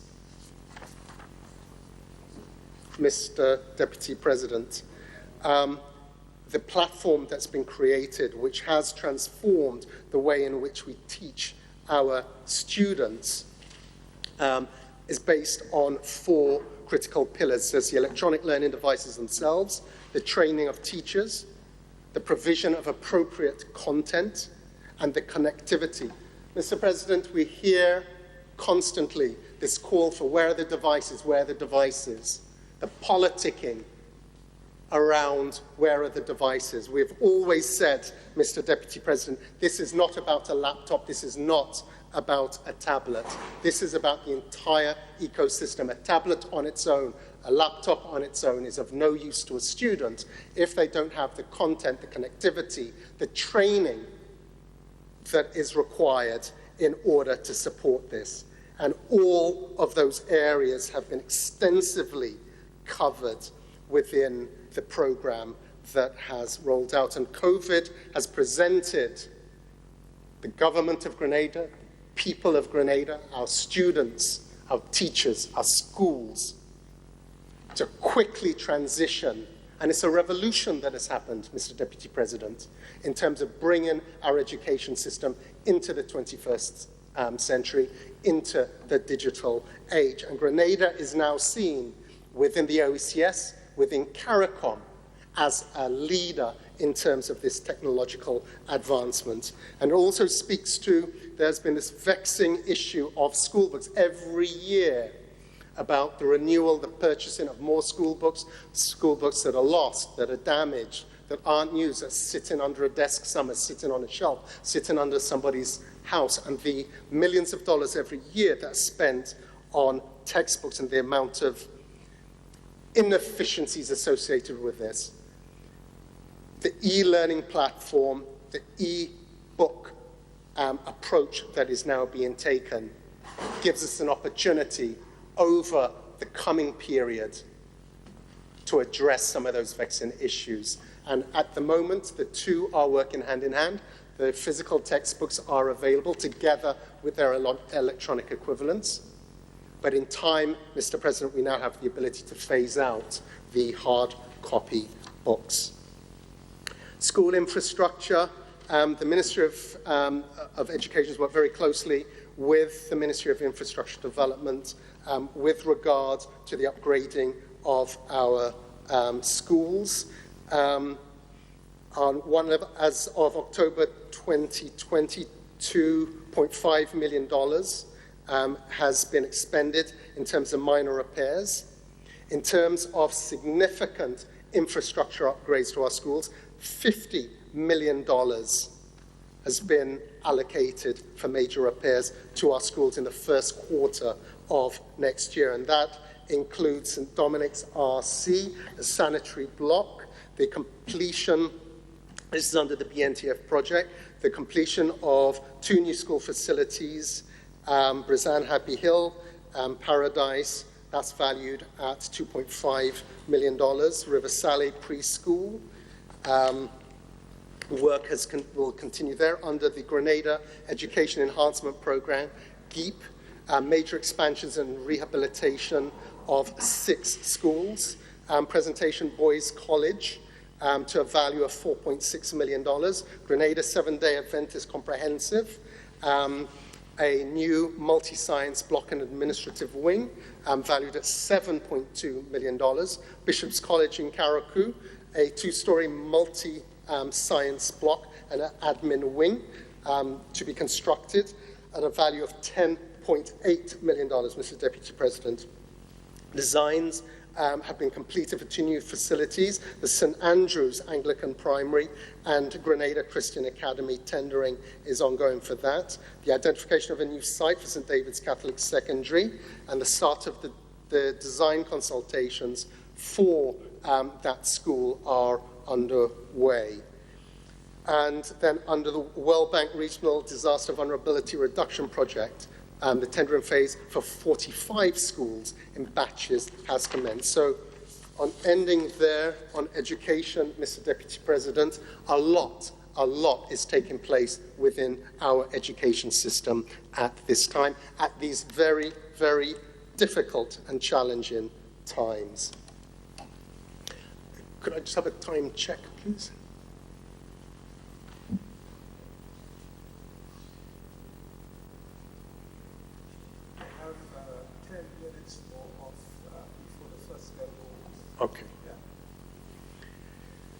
The third strategic focus area, Mr. Deputy President, is resilience.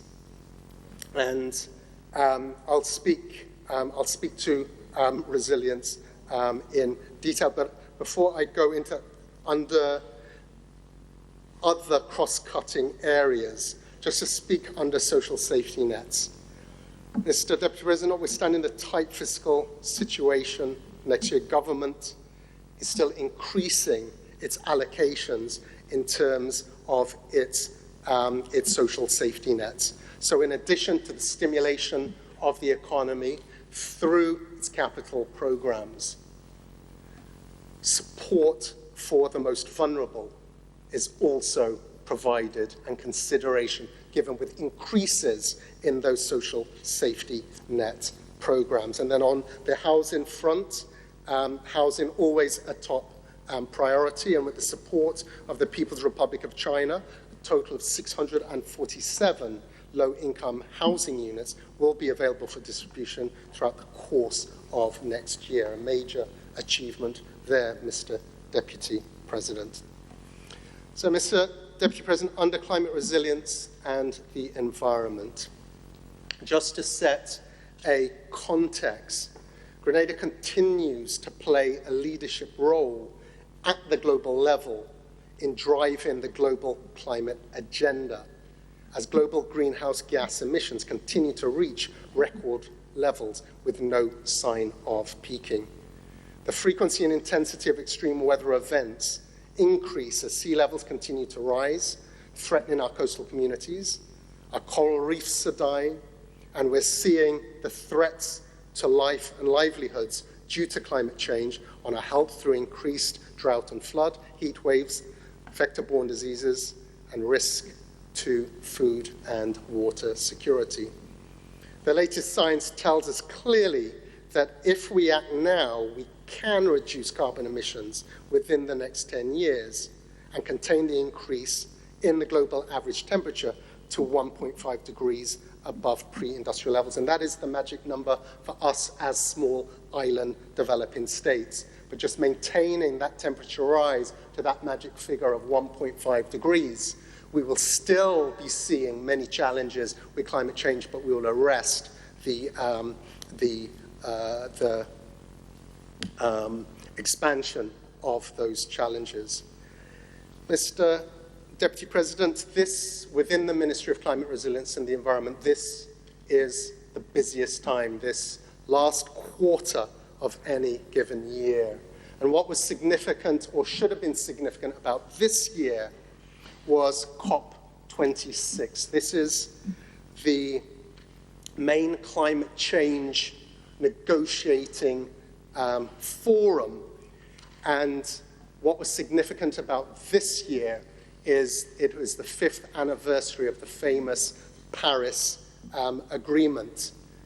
And there were a number of commitments that were agreed to, established, issues that still needed to be resolved from the Paris Agreement, which would have come to a head this year in Glasgow. But because of the pandemic, that meeting has been postponed to next year, to November of next year.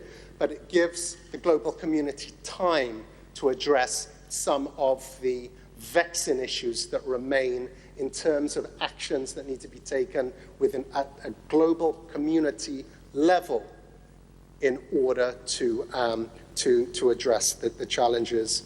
And the change that we've had, the political change that we've seen in Washington should bear well in terms of some of the difficult decisions that need to be taken at a global level that will directly impact, bearing in mind we contribute very little to climate change, to global warming, but we are the ones who suffer the most. So, Mr. Deputy President, there is a lot of work that takes place not just within the ministry, but there are a lot of invisible people who are working behind the scenes in terms of promoting not just Grenada's climate agenda, but the climate agenda for all small island developing states. And I want to call out Dr. Spencer Thomas and Leon Charles, who are two Grenadian climate negotiators, world-class negotiators, Mr. Deputy President. I've had the privilege and honor of working closely with them over the last couple of years. I've seen them operate on the international stage. I've seen the respect and the contribution that they're making at the highest levels. And for a lot of us at home, we take a lot of that for granted, but it is significant, even though we don't see it directly. But that helps to continue to establish Grenada on the international stage. Our Prime Minister is one of the first Prime Ministers called among small island developing states when it comes to putting his voice or his leadership to many of the issues, key issues that are on the table right now. And just this last weekend, to celebrate or recognize the 5th anniversary of the signing of the Paris Agreement, Prime Minister Mitchell participated with other world leaders in terms of lending his voice on behalf of the people of Grenada, but on behalf of all small island states, in terms of the need for greater ambition and the need for greater climate action as we move down the path to COP26 next year. So all of that work that takes place has high value. Where we do see the results, it manifests itself in projects such as the Green Climate Fund GCRUISE project. This is a project, $125 million project, grant funding from the GCF, grant support from the German government, and a contribution from the government of Grenada.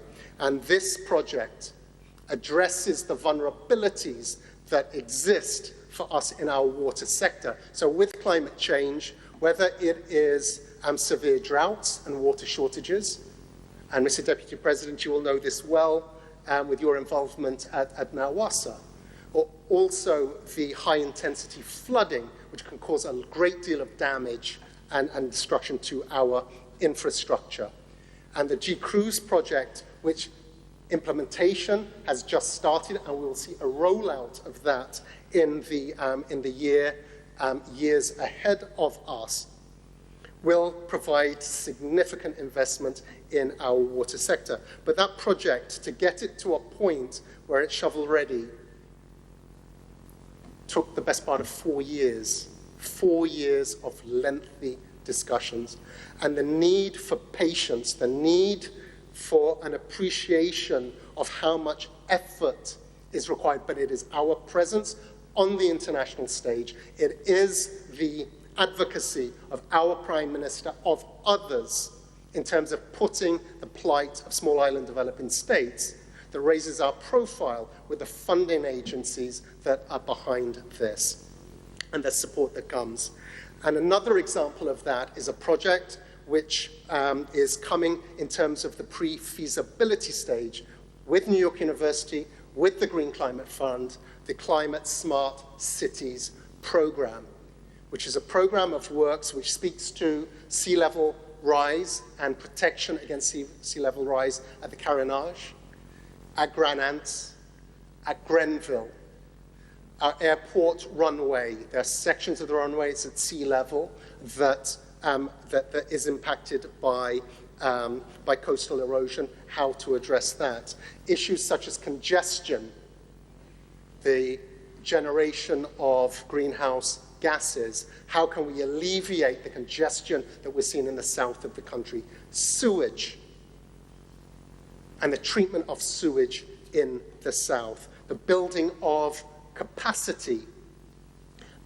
Climate change is here to stay. How do we build our national capacity with the experts, with the technicians, with the scientists, so that we can start making some of the decisions we need to make, build that capacity in moving forward?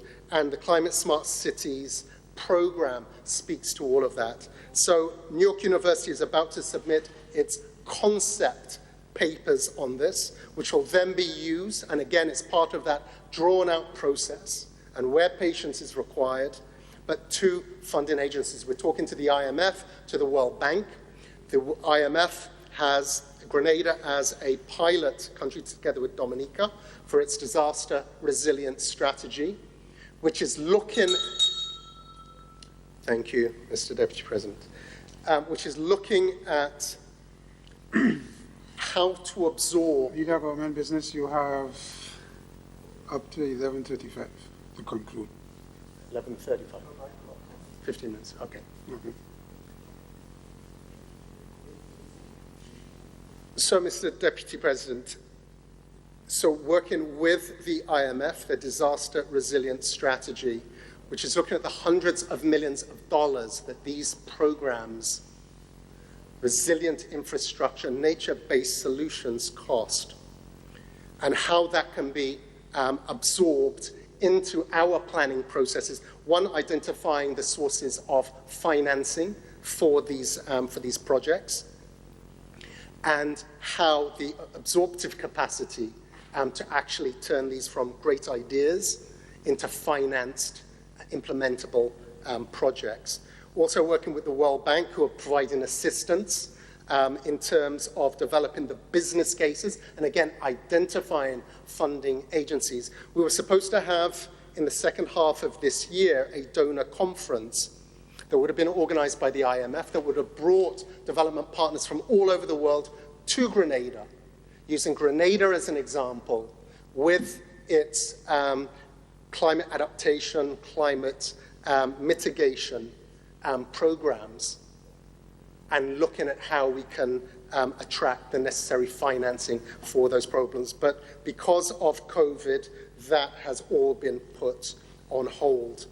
Another area that's required a lot of time in this last period, and a life spent on Zoom, all of the development agencies now and development partners are talking about greening packages, seeing the opportunity to link COVID, the pandemic, and the vulnerabilities that has exposed with vulnerabilities from, in terms of physical threats such as climate change, and the trillions of dollars that are being mobilized for the pandemic, for the recovery ahead, linking that with carbon neutral, with green, blue programs.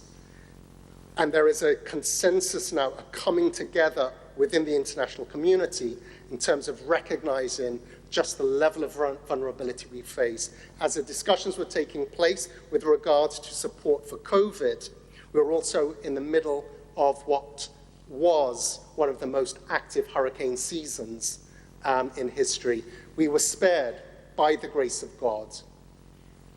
But the level of vulnerabilities that we face, be they social, we're seeing from the pandemic, be they economic, we're seeing that, the economic fallout of this, or physical from threats such as climate change. Mr. Deputy President, I'll just move on to a couple of, so our NDCs, just linking that to this. Grenada was one of the first countries in the world to submit to the international agency, the UNFCCC, its second national determined contribution. This, again, sounds like a very academic thing, but coming out of the Paris Agreement, every country in the world is to develop their NDCs, which will demonstrate what practical measures will take place, country by country, region by region, to reduce greenhouse gas emissions, to enable us on a global level to get to that 1.5 degrees centigrade target. And Grenada was the third within the Caribbean, the first OECS country, and one of maybe 20 countries in the world to submit theirs just a few weeks ago. And we got recognition at the highest levels within the international community for that submission. But what that submission highlights is the $1 billion that's required to implement this. And it just highlights the level of international resources that are required to address the challenges that we face. But within that are also significant opportunities. It's turning those resources, turning those activities into also addressing some of our national development priorities. So an opportunity is also presented there. Mr. Deputy President, I just want to speak quickly. I'll move on to perseverance. Just an update on where we are. A significant amount of work has taken place in terms of controlling the fire that started in March of this year at the Perseverance dump. It is an unmanaged, I think it's 50-year-old dump. There is no engineered sanitary measures in terms of managing the gases that are generated there. And it is those gases through the commingled waste that is disposed there that is actually the source of the fire. But over the course from March through to now, 70% of the area that was on fire has been brought under control with significant resources, significant support from the fire service, and additional equipment. $250,000 has been spent thus far in terms of managing that fire. Moving longer term, through the Integrated Solid Waste Management project with support from the Caribbean Development Bank, a project to the value of $12 million US dollars. We will see over the course of the beginning of next year the capping of that old dump site and the creation of a sanitary, engineered, waste managed site. And as part of that, the need for composting, the need for separation, for recycling, etc. Mr. Deputy President, I will just very, very quickly run through. I want to end on going back to some of the major public and private sector projects. That massive capital budget, that massive public sector investment program, 46% of the capital budget that speaks to our PSIP. And whether it is the water project that is in the pipeline, the $125 million G-Cruise project, whether it is the upgrading of Morris Bishop International Airport, whether it is the construction of the Grenville commercial complex, $8 million, creation of over 60 jobs. The St. Johns River flood control project, $27 million, creation of 100 jobs. St. Patrick's Road rehabilitation upgrade, $15 million, and the creation of 150 jobs. Under the BNTF, $5.6 million project under the 9th cycle, 20 jobs created. Under the GEEP project, the education, the school infrastructure project, $42 million, and the numerous schools that we went through. The integrated solid waste management projects at $12 million US dollars, which will address one of our environmental and developmental challenges. Road upgrades, water supply upgrades, concrete and asphalt roads. Again, further school projects. Mr. Deputy President, a portfolio of projects and programs that will create thousands of jobs, and the hundreds of millions of dollars invested within that program that will help stimulate the economy.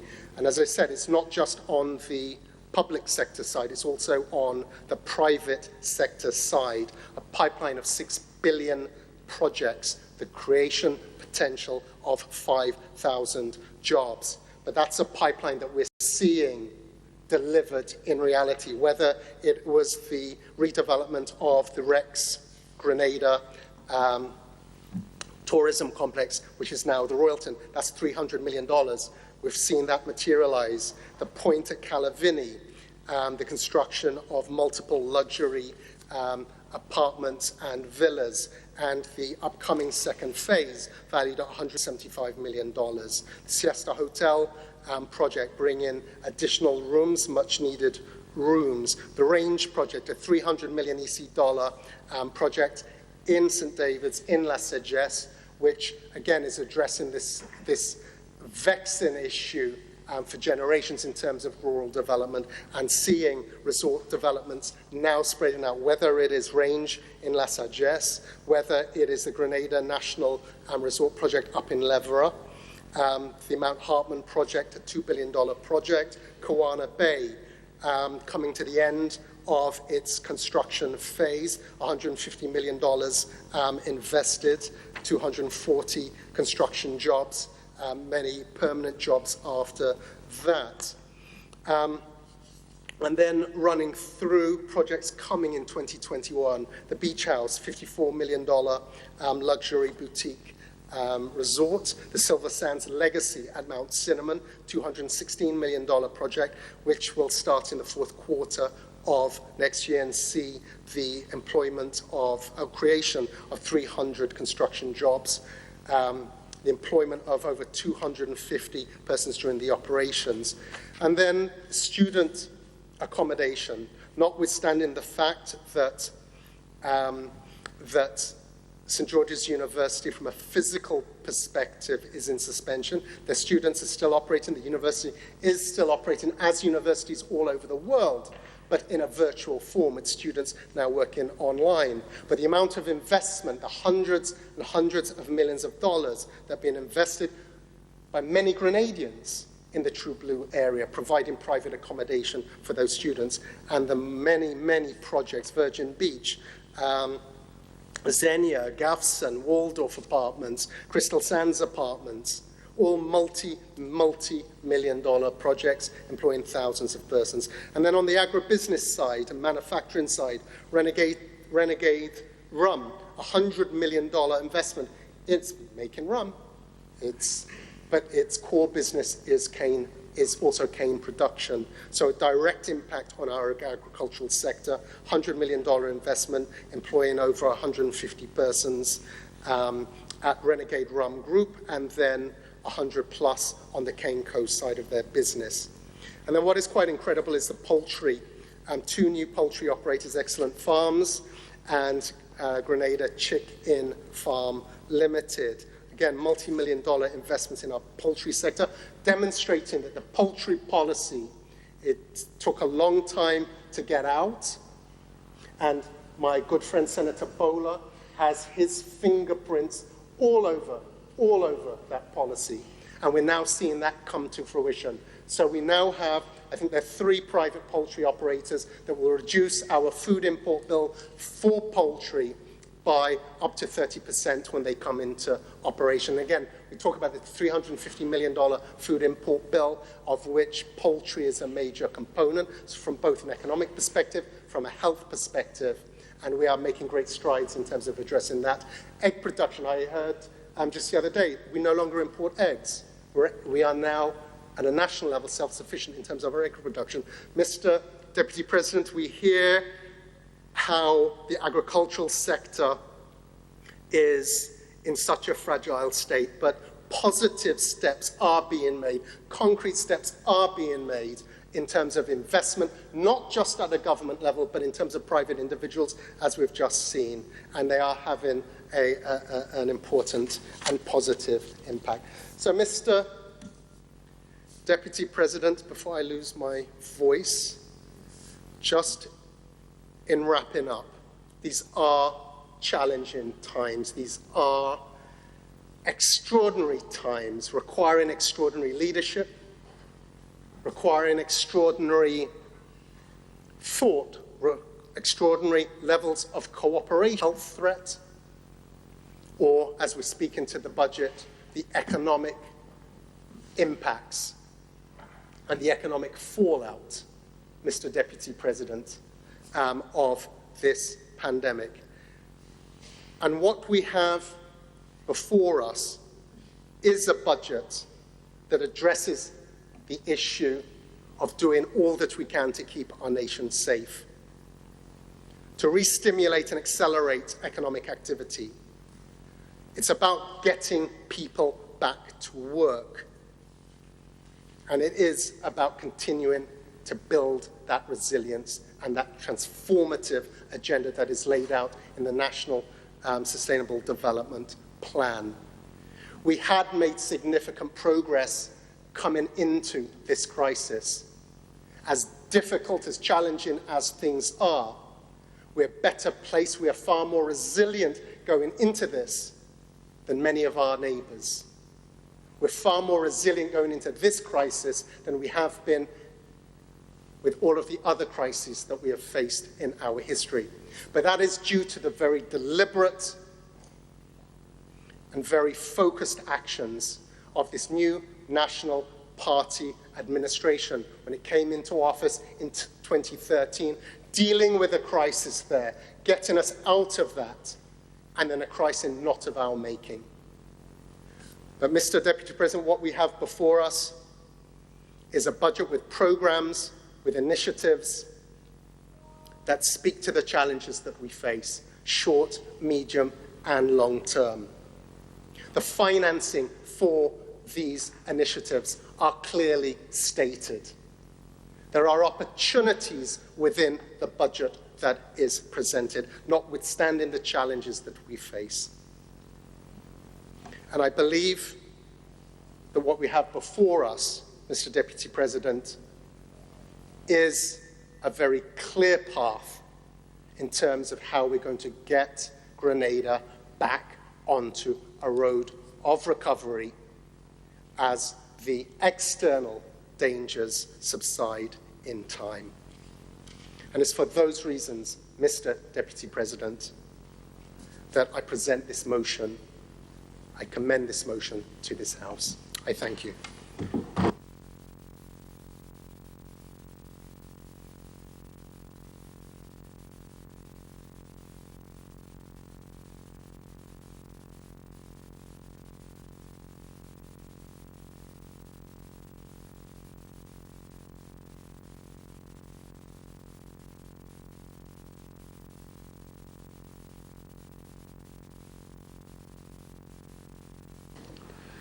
Senator Sensei. Thank you, Mr. Deputy President.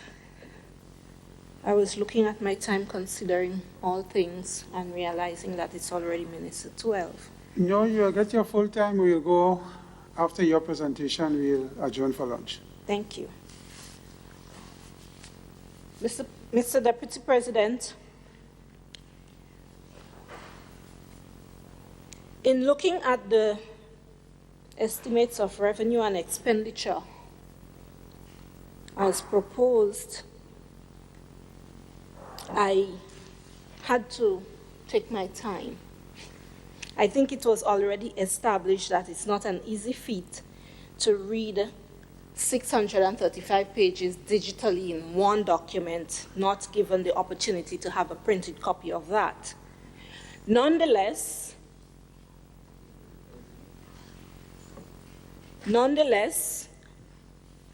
I took to the task, and I wish to start the debate on my presentation using a quote by Walter Anderson.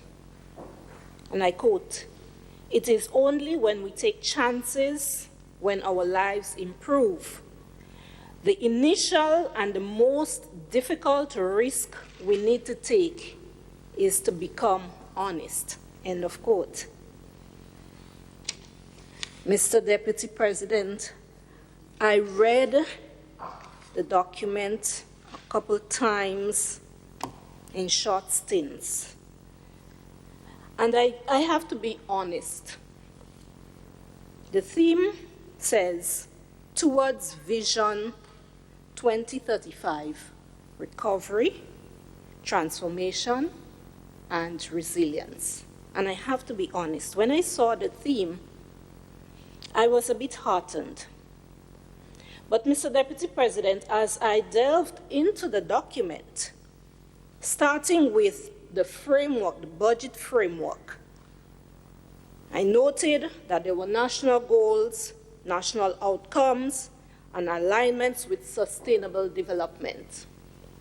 And then I went into the meat of the matter, which spoke to the actual revenue and expenditure. Mr. Deputy President, I wish to refer to page 6 of the Budget Framework Paper 2021 as presented. The priorities to be addressed in the 2021 budget are, and I'm reading verbatim, 1, health care, 2, education, 3, social protection, poverty and vulnerability reduction, inclusion and citizens' well-being, 4, gender, 5, economic recovery, employment and youth empowerment, 6, agricultural production and value added, food and nutrition security, 7, micro, small and medium-sized development, 8, governance, public sector efficiency and effectiveness, 9, digitization, and 10, environmental sustainability and climate resilience. The list is quite an interesting and encompassing list. The framework, in my estimation, was a good one. But, Mr. Deputy President, when I went down and I started to look into what was presented as public debt and what were presented as areas for revenue, I had to go back a couple times. The annual debt report 2019 says that the government paid off its debt in full in October 2019 and has no outstanding guaranteed debt. I also read in the document that external borrowing, $110.7 million, 3 new loans, $40.5 million World Bank loan for digital governance. And let me just pause here to speak to the issue of digital governance, what it means. Digital governance is a framework for establishing accountability, roles, and decision-making authority for an organization, in this case, government's digital presence, which means its websites, mobile sites, social media channels, and any other internet or web-enabled products and services. Digitization, or digital governance as we refer to it. But Mr. President, Mr. Deputy President, digitization or digital governance was not sufficiently addressed in the presentation of the estimates of revenue and expenditure. In fact, Mr. Deputy President, we would all agree in this honorable House that we all encounter challenges when we try to access government pages, without a doubt. Yet, in a world where everything is happening digitally, we still have these challenges, and even though it was mentioned in the framework, it's not addressed sufficiently in the estimates. Mr. Deputy President, I went further into the document and I read the medium-term debt strategy. And it says, and I'm quoting page 8, given the impact of and government's response to the COVID-19 crisis, the rules outlined in the FRL were suspended in April 2020 for 1 year and was further extended to the end of 2021. So compliance with the physical rules will resume in 2022. The honorable mover of the motion also highlighted that. What does that mean, though? Because this is what the regular Grenadian would want to know. What does that mean? What does the suspension of the FRL mean? So I took some time to think about it, right? And I found in my research that the Financial Responsibility Law 2015 states that public debt to GDP ratio must not exceed 55.5%. The current debt to GDP is 68.6%. Again, note that the FRL has been suspended until 2022. It will resume in 2022. So what does that mean? What does that mean? The fiscal space that we were so often hearing about before apparently is not governed now by these rules. There is a bit more liberty for government to do certain things because these rules were suspended. I'm going to come to that again. In my reading of the document, it also states that extended the ATM and ATR of the total portfolio to 8 years or more and 10 years or more respectively reduces the refinancing risks and avoids pressures on government to secure new sources of financing. So that's one of the strategies as presented that government is going to use. Now let's just look at this in layman terms. You take a loan, anybody takes out a loan, instead of paying off the loan now in 8 years or the given number of years, the government can extend or ask for an extension of the loans. So it doesn't put the government under so much pressure to pay the amount that needs to be paid.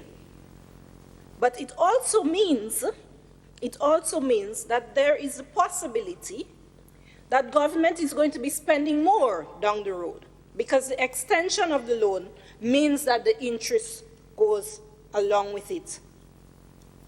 The document further says, over the medium term, 2021 to 2023, it is anticipated that multilateral institutions will expand their concessional lending. We heard the honorable member speak of that. The concessional lending window, and bilateral donors will commit to allocating a portion of their economic resources in aid of poorer countries. That's another strategy that the government is going to use. In this COVID time, Mr. Deputy President, all nations, no exemptions were made. The honorable member mentioned it this morning. He listed a number of countries. All nations are currently feeling the squeeze.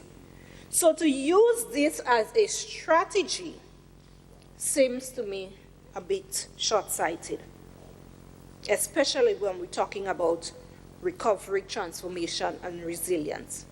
Because, Mr. Deputy President, everything I read, I reverted back to the theme that was presented. The funding from external sources is projected to be 177.9 million, or 53.9% of financing requirements, and will include multilateral and bilateral loans in the form of budget support and ongoing support for the PSI as reported this morning.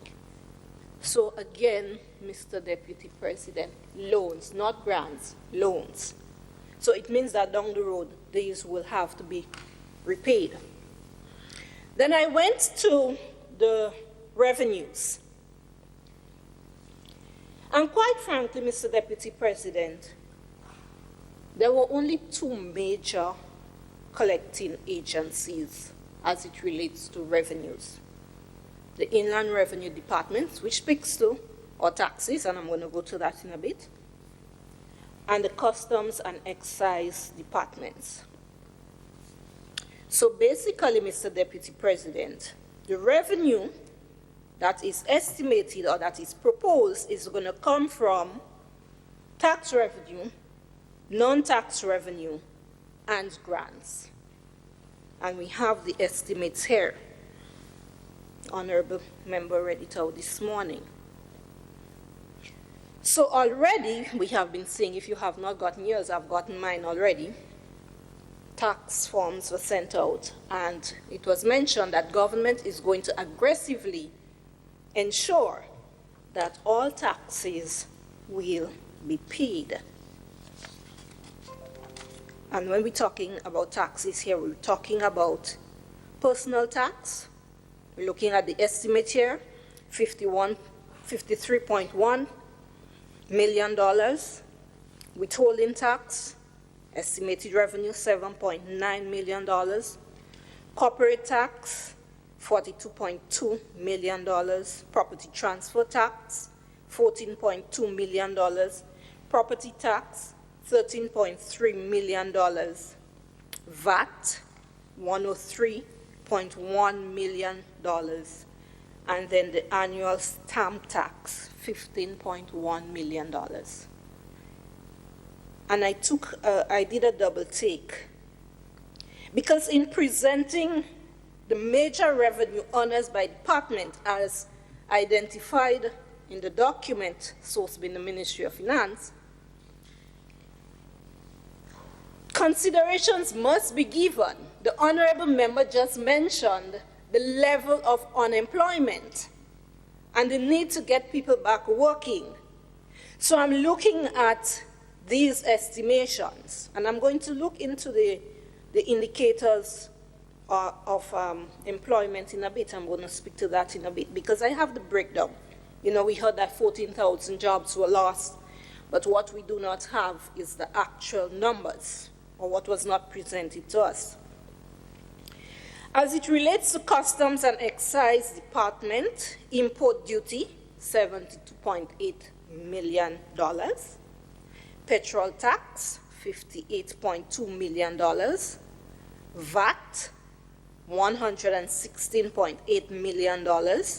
Excise tax, $22.2 million.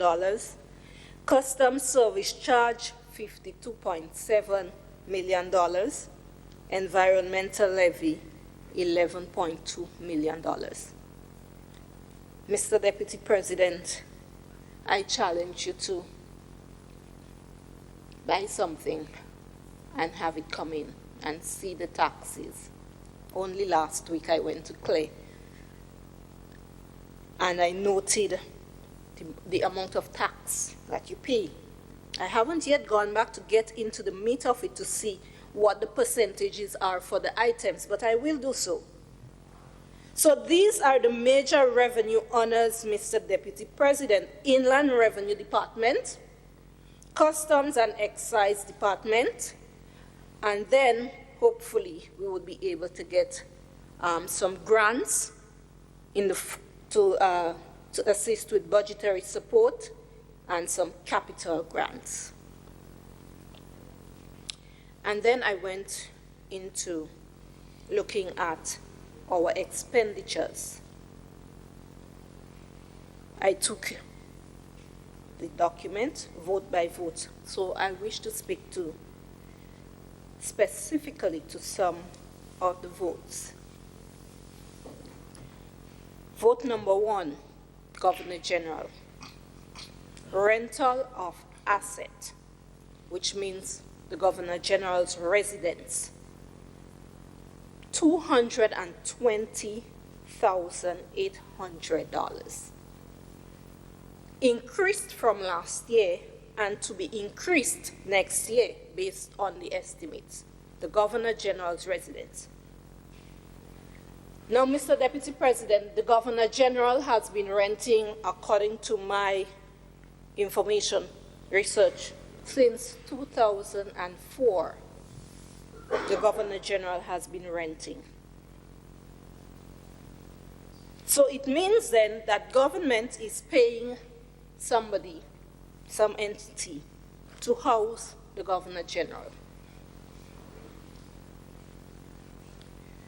Couldn't government, in its prudence, in speaking to recovery, and I'm looking here at economic recovery, in its prudence, secure a loan and renovate the Governor General's residence and use the monies that we're now paying for rent on that mortgage? Again, Mr. Deputy President, it's not rocket science. A budget is basically revenue and expenditure. Growing up, I heard my mother saying it all the time, balance, we need to balance your budget. You can't spend what you don't have unless you know that you're getting it from somewhere. Better yet, Mr. Deputy President, the government was able to secure a grant to build a number of low-income housing, 634 apartments, I believe, but cannot or did not choose to secure one or pursue one for the Governor General's residence. Mr. Deputy President, vote 2, Parliament. It was interesting, Mr. Deputy President, to find that the Office of the Ombudsman, an independent office, an office that is supposed to have its own budget, Code 262 of the Prime Minister's Office, for 10, speaks to grants and contributions to government agencies. Code 262, under Vote 2, Parliament, speaks to grants and contributions to government agencies. There was a footnote there, Mr. Deputy President. The footnote says 200,000 of the Parliament's budget, 200,000 for the Office of the Ombudsman, of which that budget is $333,540.78. The Office of the Ombudsman, if you look carefully, is under the Parliament vote. I went further and I read the honorable member presented this morning the budget and plan for the Office of the Ombudsman. And in reading the document, I noted, and I'm going to read again verbatim, Mr. Deputy President, with your permission. In accordance to Act 24 of 2007, and I went and read the act actually to make sure that I was, getting the proper thing from the document, which was amended in 2013, Section 19, subsection 2. It outlines the procedure for the financing of the Office of the Ombudsman.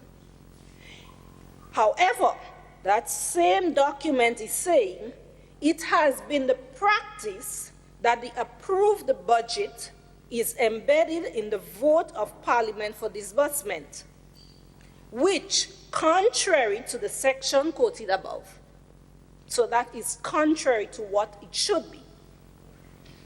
Although this anomaly has been raised on numerous occasions, the procedure continues unheeded and without any explanation, causing unavoidable difficulties in the operations of the office. End of quote, directly from the report on the Office of the Ombudsman Budget and Plan. Now, Mr. Deputy President, I paused when I read that, because if this is causing unavoidable difficulties in the operations of the Office of the Ombudsman, it means then that the efficiency and the effectiveness of the office is negatively affected. And if it is negatively affected, then it means that productivity is been interfered with, and we know that productivity translates lower down the road to some economic measure. Mr. Deputy President, under vote 2 Parliament, I noted with interest, well, not interest, but I smiled and shook my head, that the constituency offices did not have a vote. All other offices, the Office of the Ombudsman, the Integrity Commission, the Electoral Parliamentary offices, all other offices had a vote, not the constituency offices. And I remember, Mr. Deputy President, we sat in this very chamber and a motion was put forward by myself, actually, that the constituency offices be referred or returned to its rightful place, Mr. Deputy President, its rightful place. The motion did not pass, Mr. Deputy President. The motion did not pass. We sat in this honorable house, and members did not agree that the constituency offices should be returned on the Parliament. Mr. Deputy President, I don't know if it comes back to your mind, but members on the other side said that the discussion was happening in the other place.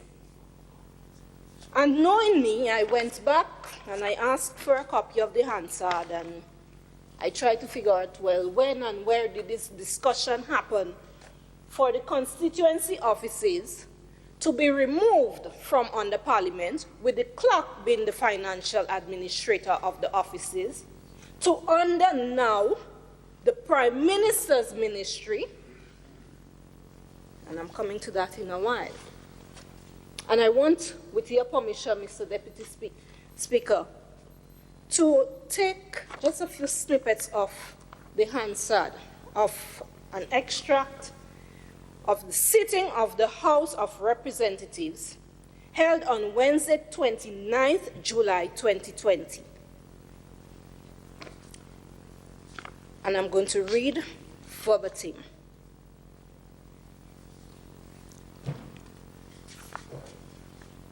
Thank you, Mr. Speaker. That's the Honorable Gregory Boeing speaking.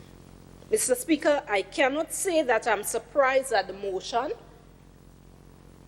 and having been apprised of certain incidents that happened on this compound, Mr. Speaker, I will take all of us hold the same sentiments. I'm reading the unedited version, that of course the leader of the opposition should be provided with his official office.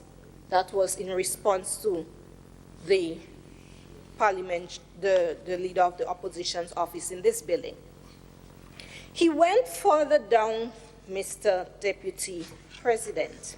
Excuse me, a point of order, Mr. Deputy Chair. Two things. First of all, she's quoting from a document, Hansard, from the other place, if that can be circulated. But is it the purpose of this House to be going through the record of a debate in the other place? We went through this when the motion was brought to us at our last sitting. I don't think this is appropriate, Mr. Deputy President. We're not here to rehash a debate from the other place and a matter that was discussed here and dealt with. And relevance, Mr. Deputy Chair, to the budget. Yeah.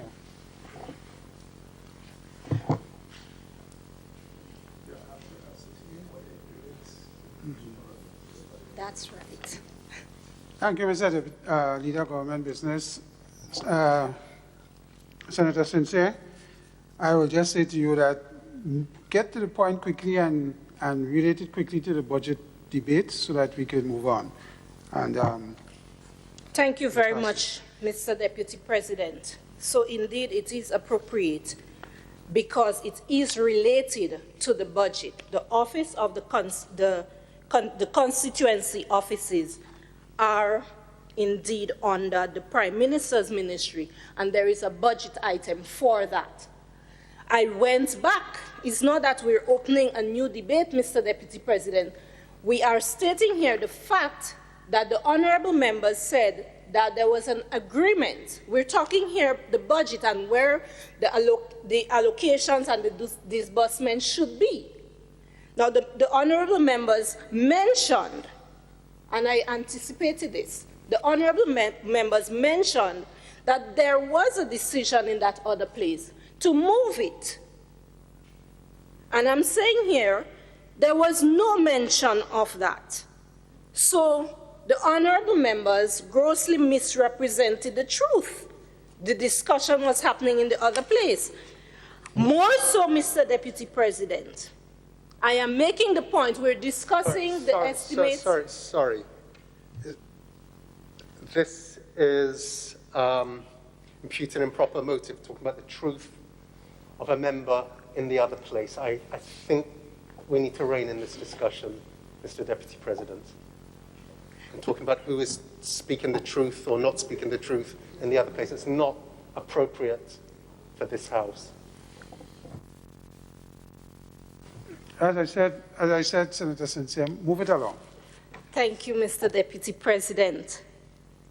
Mr. Deputy President, the estimates of revenue, and expenditure, that's what I'm dealing with, an item in the budget that speaks to vote 10 under the Prime Minister's ministry, an item in the estimates, and I am using the document to establish, because we're talking about the estimates here, Mr. Deputy President, and I believe it is within our right to ask and to mention what is presented in the document. Senator, I don't want to interrupt you any more than normal, but we have to be careful in imputing improper motives when we talk about other representatives in other places. So I'm just saying, I think the point has been made on this issue, so I Thank you, Mr. really Deputy. insist that you move it along. Thank you, Mr. Deputy Thank you. President. Mr. Deputy President, so I will move it along as advised. Parliamentary electoral offices have their own vote 8, and a detailed budget. No vote for the constituency offices, no breakdown. All offices, understandably, should have the same allocated amount. And I do believe that, like the other offices, the constituency offices should have a budget and should be open for the public's consumption. Mr. Deputy President, let's talk public health. And I've tried to be very, very concise with public health. Health and public health. We're talking about COVID, and we're talking about all of these things that are hinged on whether we get over COVID and how quickly we get over COVID.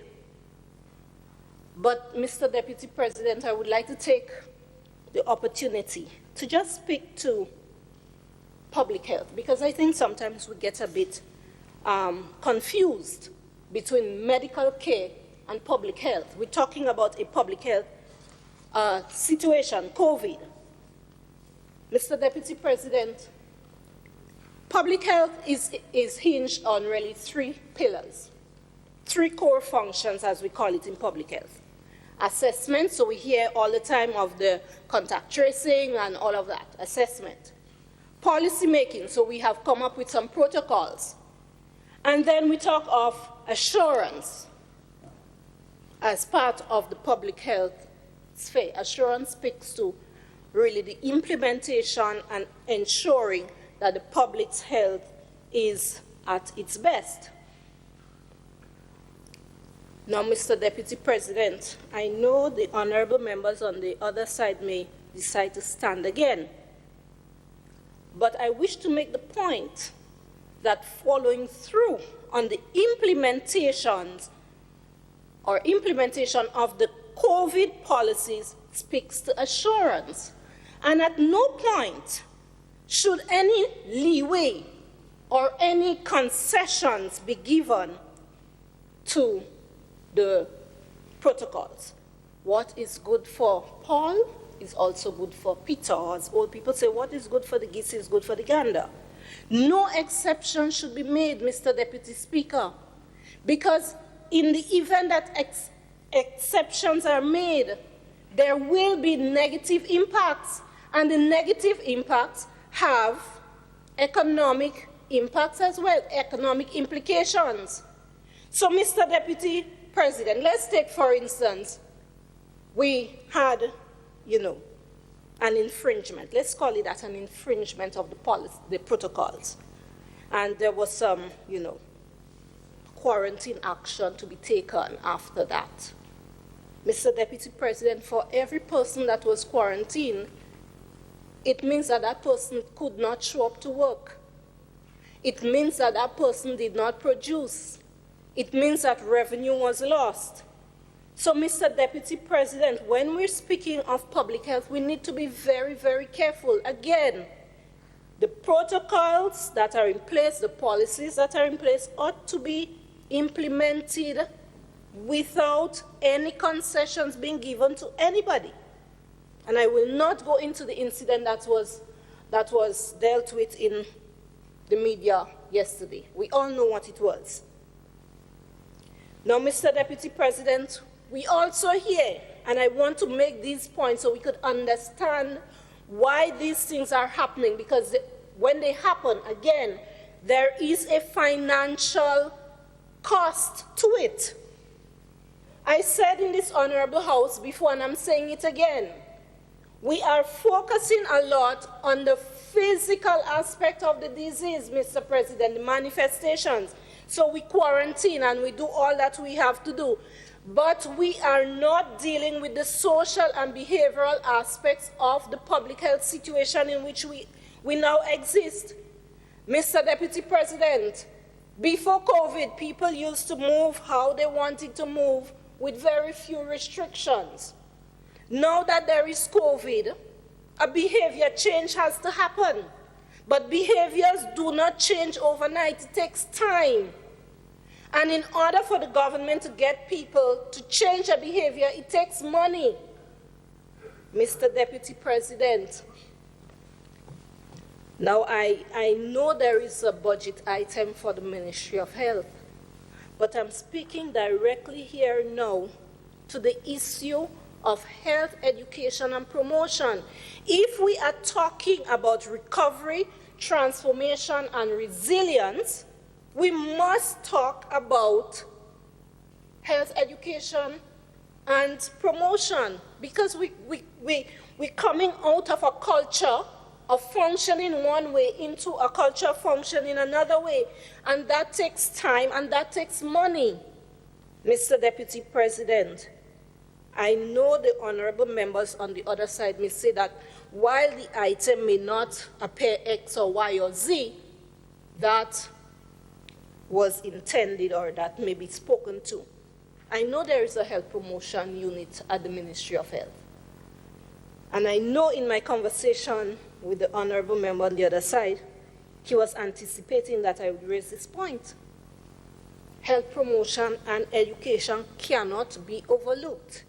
And the unit must be re-energized. It must be. Monies must be put in place for the health promotion unit. Mr. Deputy President, I looked at the budget. Down to 4 o'clock. I got up 4 o'clock this morning to go back into it again. We need to focus on the health system.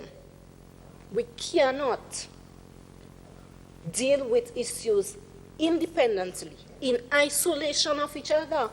if we expect the health system to function effectively. Mr. Deputy President, public health is an integrated system. If I get into my profession of teaching public health, you'll be surprised. Fire, public health. Education, public health. Prisons, public health. Schools, public health. Road safety, public health. All of those things fall under public health.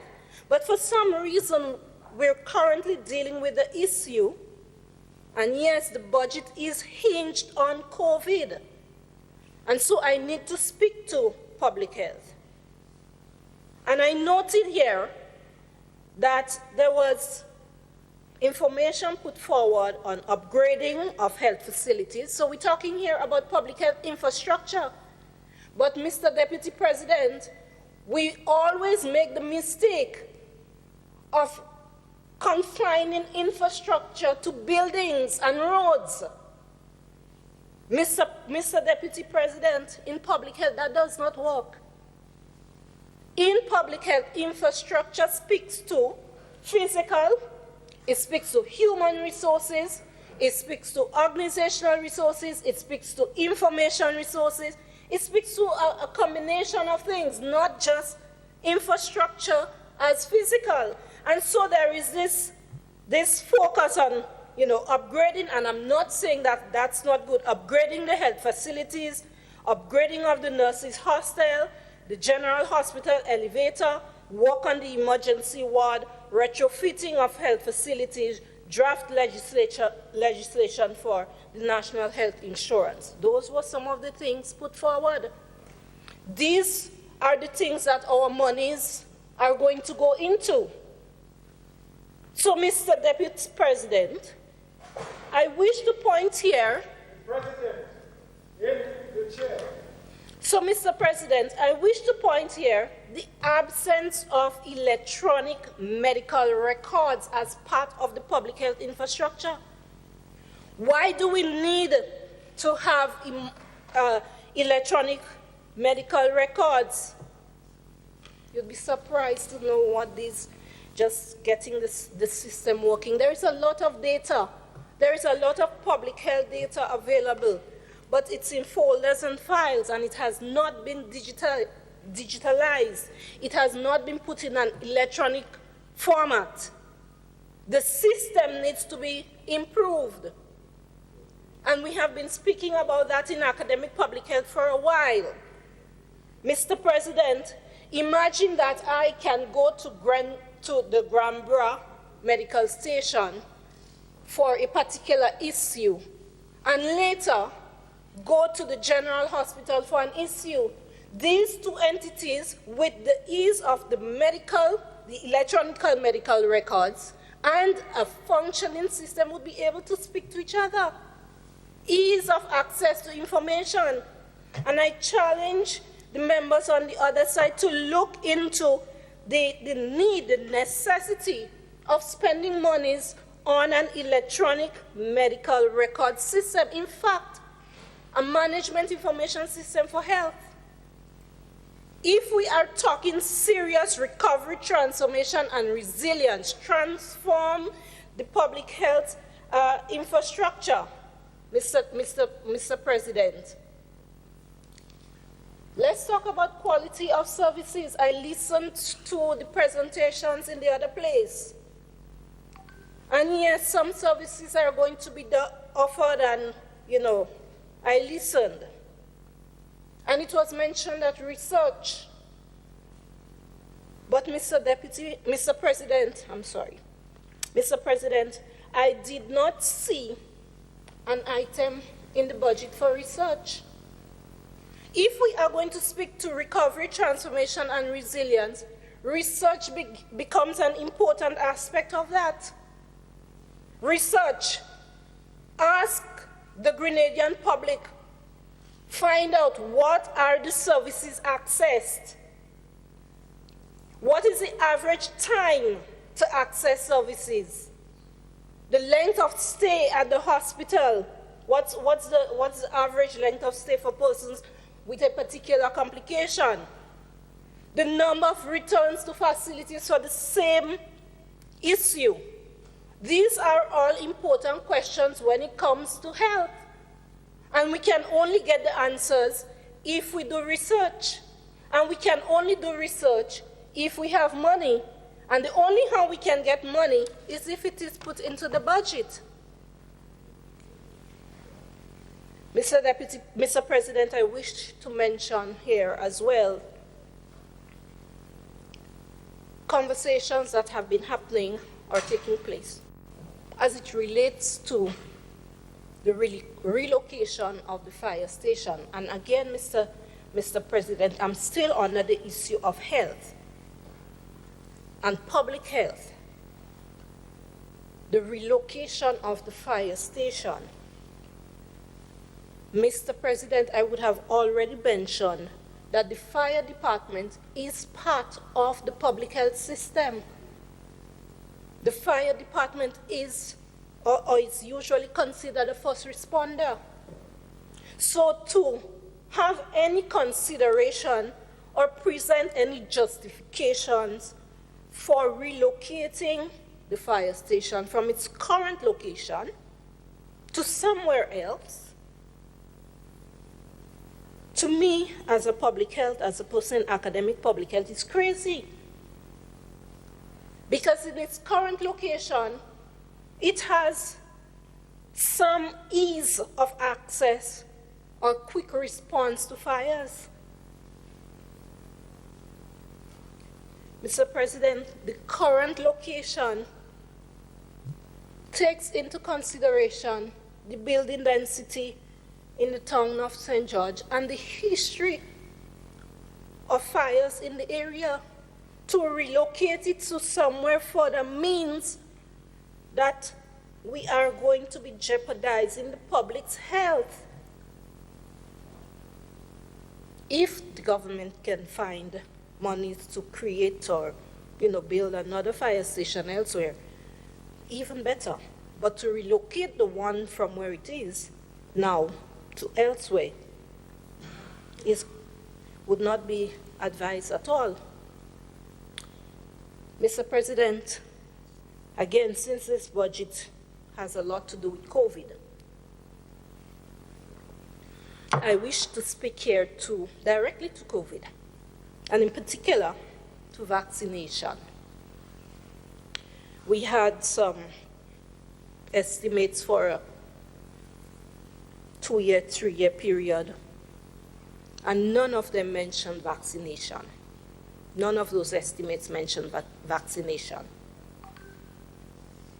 Only yesterday, mention was made about vaccines possibly being implemented as early as March 2021. Only yesterday. But there is no budget item, there is no estimate. As far as my reading, I would be happy if the honorable members could point me to otherwise. But there is no mention in those estimates for vaccination. And mind you, Mr. President, I'm not necessarily advocating for or against vaccines, but I'm speaking directly to the documents. Mr. President, in keeping with health, I wish to mention the low-income housing projects that have been spoken about, presented. Now we are happy, Mr. President, that persons can get housing and can get housing at a cost that fits their pocket. But again, Mr. President, housing plays an important role in public health. The types of housing, the location of the housing.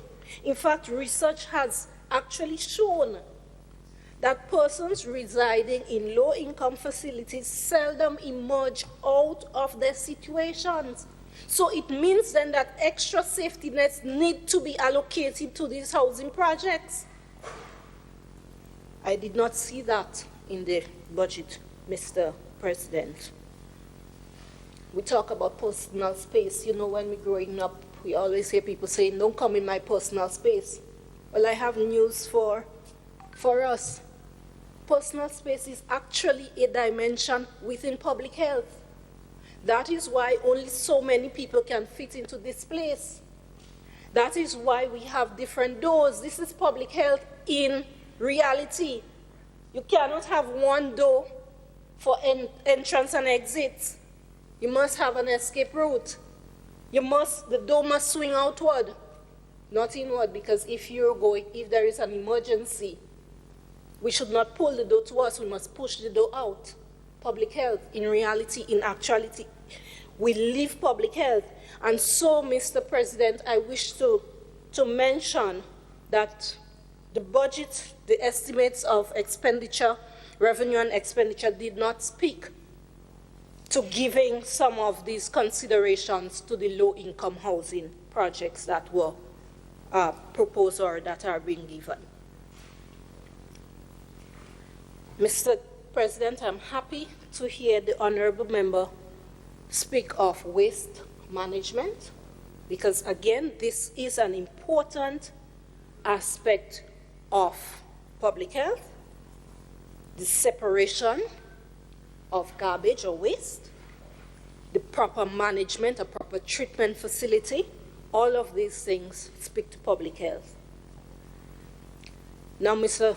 President, still on public health, I wish to speak to the issue of mental health.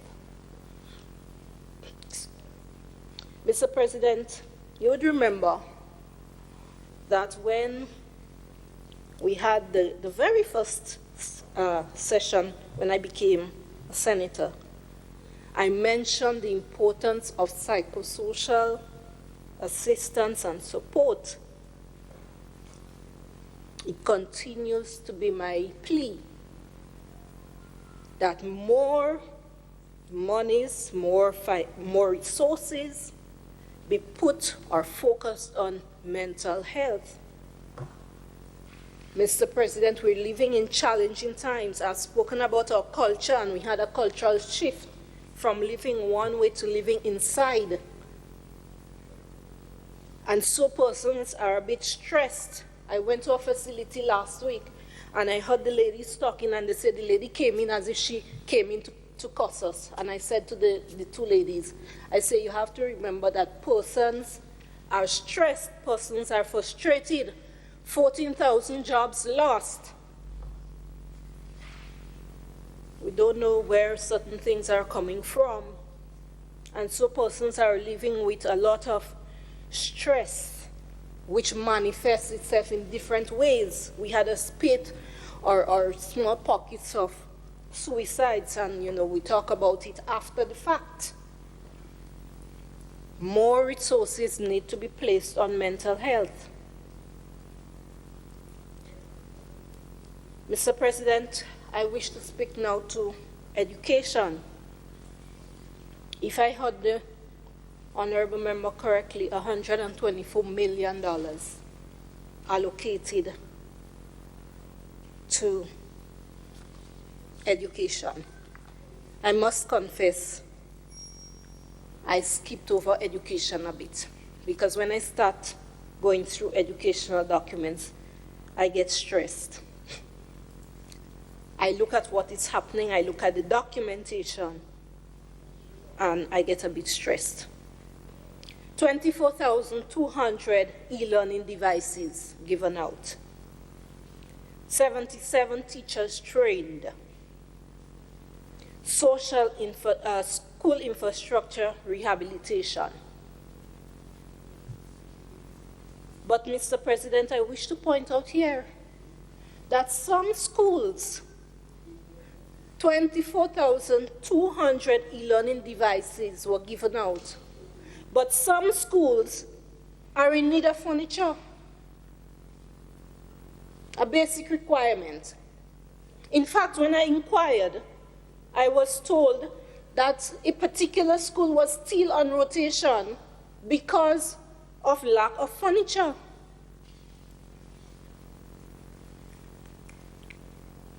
if we are going to transform the buildings, we have to ensure that all the amenities are available. Mr. President, I wish to mention here as well, for a fact, 24,200 e-learning devices given out. But there are some students who live in families, who live in households with no electricity. And that's a fact. And we spoke, and the document, the national goals, the national outcomes, and then that was aligned to the SDGs. There is one that speaks to poverty, zero poverty, no poverty, Sustainable Development Goal 1. So how is that child supposed to function? And I know a particular home where there are 2 children in that household. So already they're starting from the back. Mr. President, the STAR project, I asked about it before. I got an answer. And so I noted that $0.5 million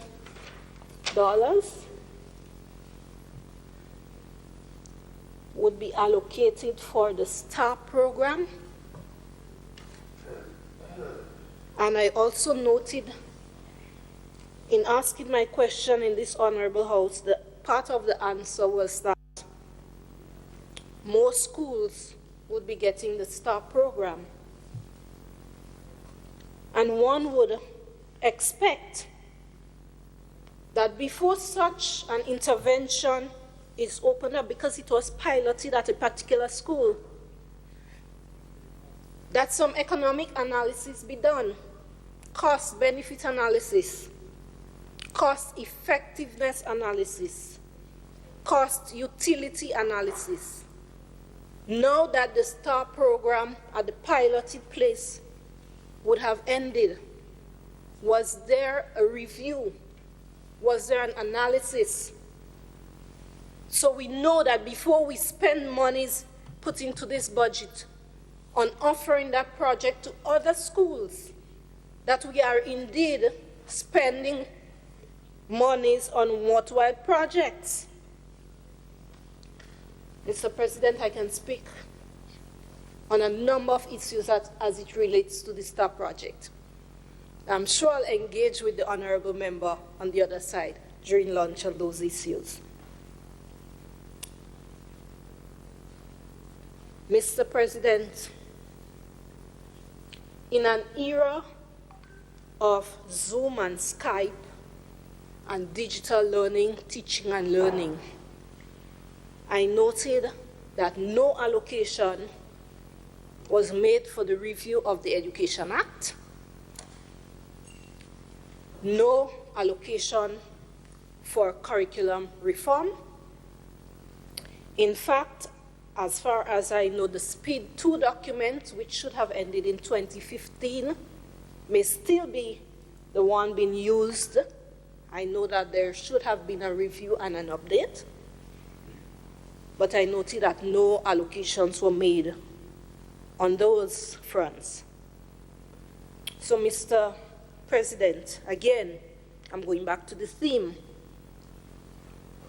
If we're talking recovery, if we're talking transformation and resilience, we must also talk to the Education Act, which governs the education system, and curriculum reform. Because understandably, how we teach has changed, how teaching and learning happens has changed. The needs of learners have changed. And so this must be reflected in the allocations going forward. Mr. President, youth.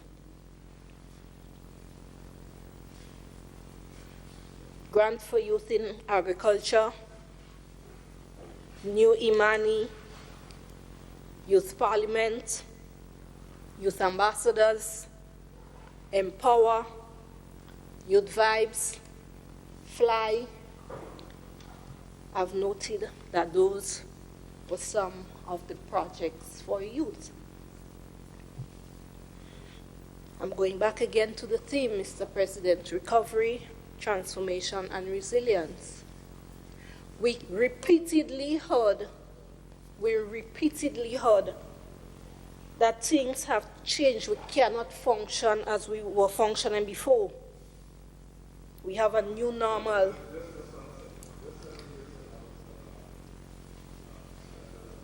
Has some personal issues which have just arisen, and he has advised that he would wish to leave, and will be here to do his presentation tomorrow. Yes? Okay. Senator Noel, all the best.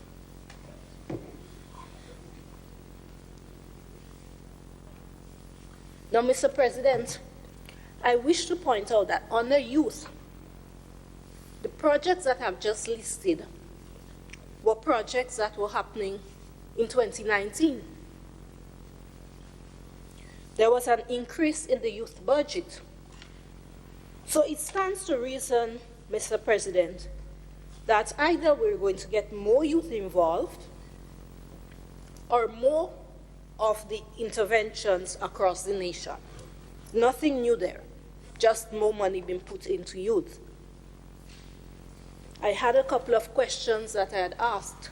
I'm still waiting for some of the documents promised as it relates to youth ambassadors. Mr. President, I wish to mention here that as it relates to the Empower program, I did some research, and Empower is one of the programs that, is been funded now under the Prime Minister's ministry since the move. It is focused on marginalized men, young men. There are different things being offered: CVQ classes, soft skills, apprenticeship. So Empower started in 2019, and that was Empower 1.0. We're now in Empower 2.0, and it is anticipated there will be an Empower 3.0 next year. So far, according to my research, 800 persons would have gone through the program. And when asked what was one of the main issues with the Empower program, attrition. The young men come in and they drop out. Why were they dropping out? They were dropping out because they were brought into the program without basic arithmetic skills.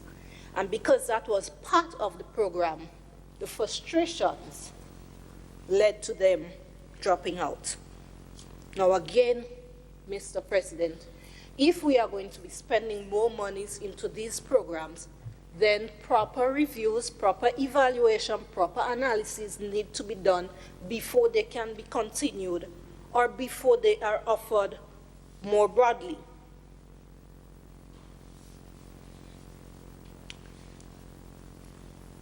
Mr. President, I wish now to speak to a pending issue. We would have brought it up in this Honorable House before, but since it is mentioned in the estimates, I wish to speak to it. The Grenville Commercial Complex. And I welcome the Grenville Commercial Complex. It promises to be a good project.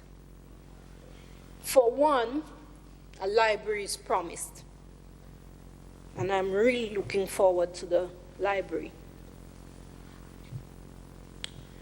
So,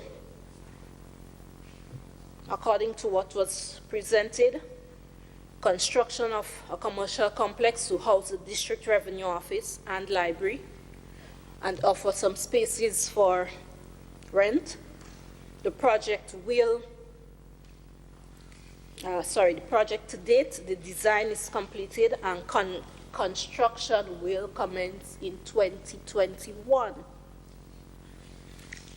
Now, Mr. President, I wish to return to another issue, the issue of flooding in Grenville.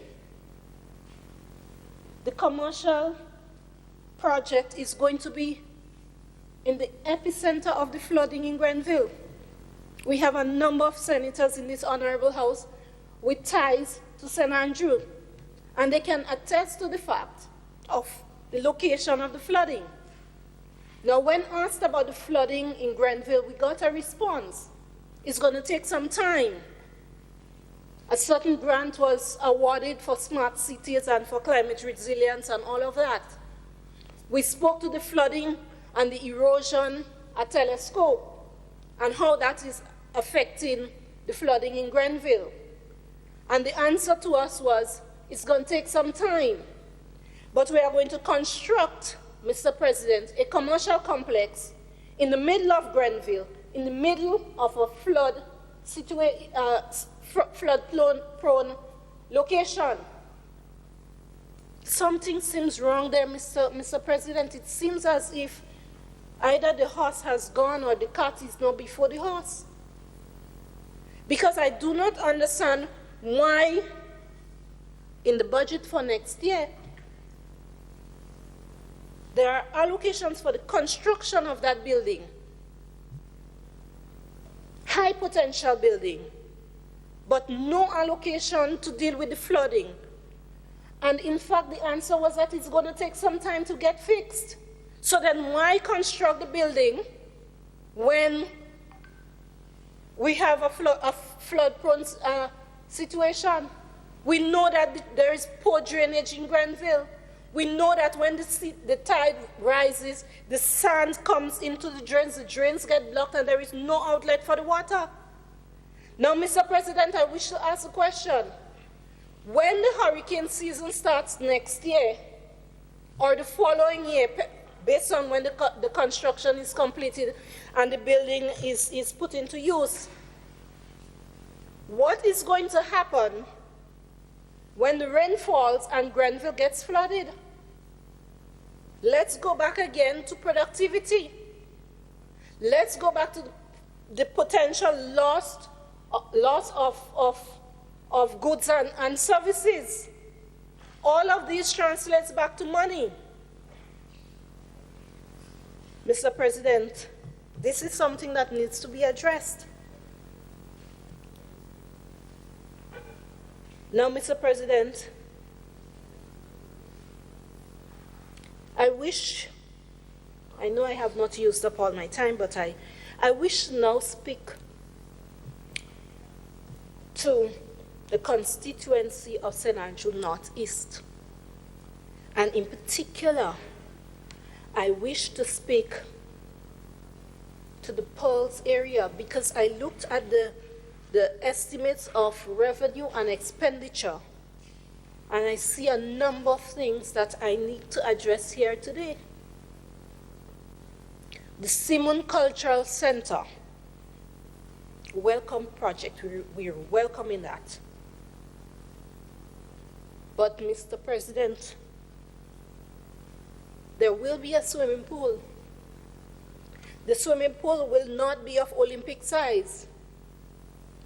But there is conversation going on, or a presentation was made in the other place, that a swimming pool will be constructed at the stadium location.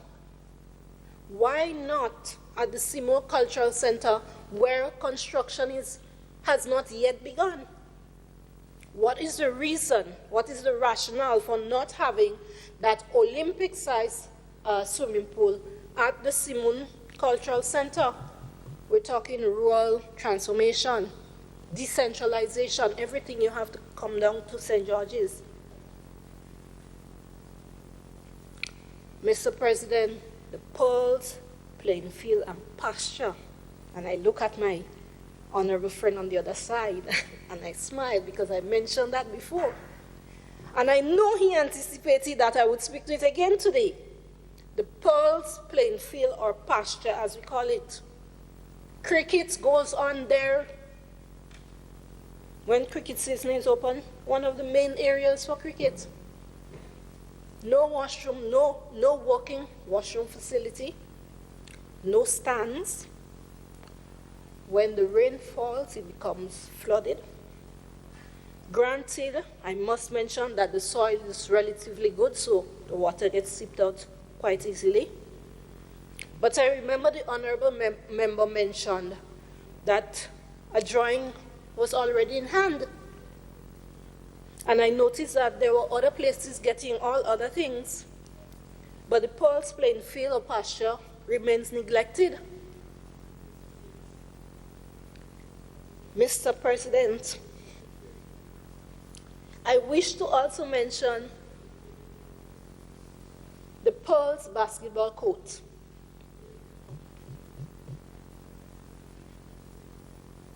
A vexed issue for me. Because, Mr. President, I could not understand why monies would be spent to refence the Pearls basketball court with corrugated fence. That is, the fence was not, the fencing that was there was not removed. Corrugated fence, placed now in concrete.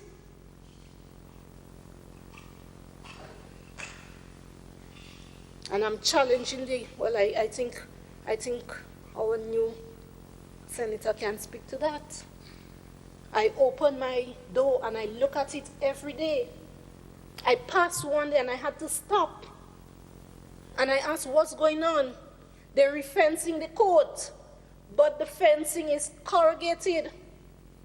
And it's now put into concrete. So it was not just put on back onto the poles.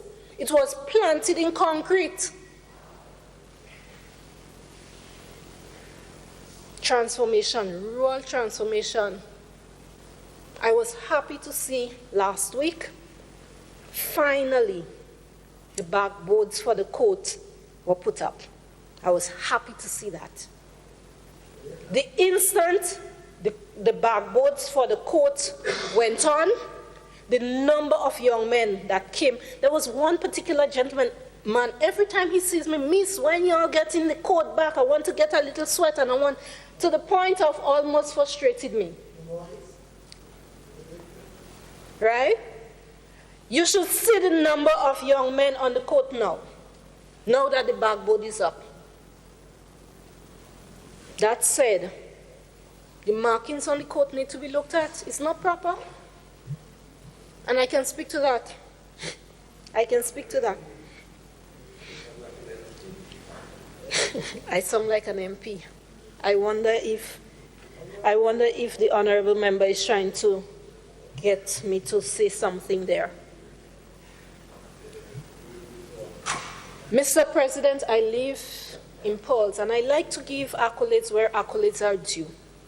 I'm very, very happy, as it relates to the transformation of the police barracks.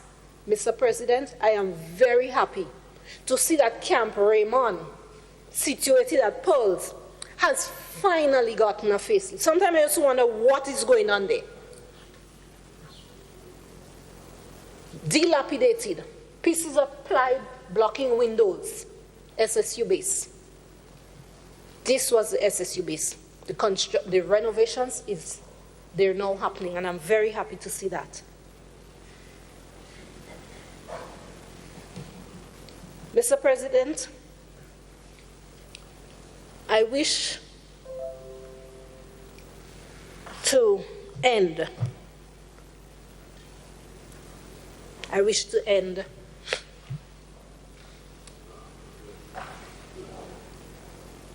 I know I have some more time.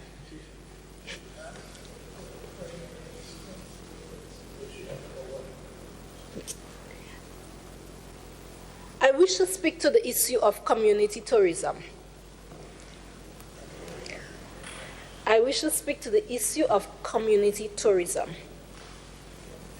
An intervention that I think has a lot of merit, especially when we're talking about decentralization, especially when we're talking about rural transformation and development. And there is a but. But a couple years ago, monies were spent on signage for the different sites.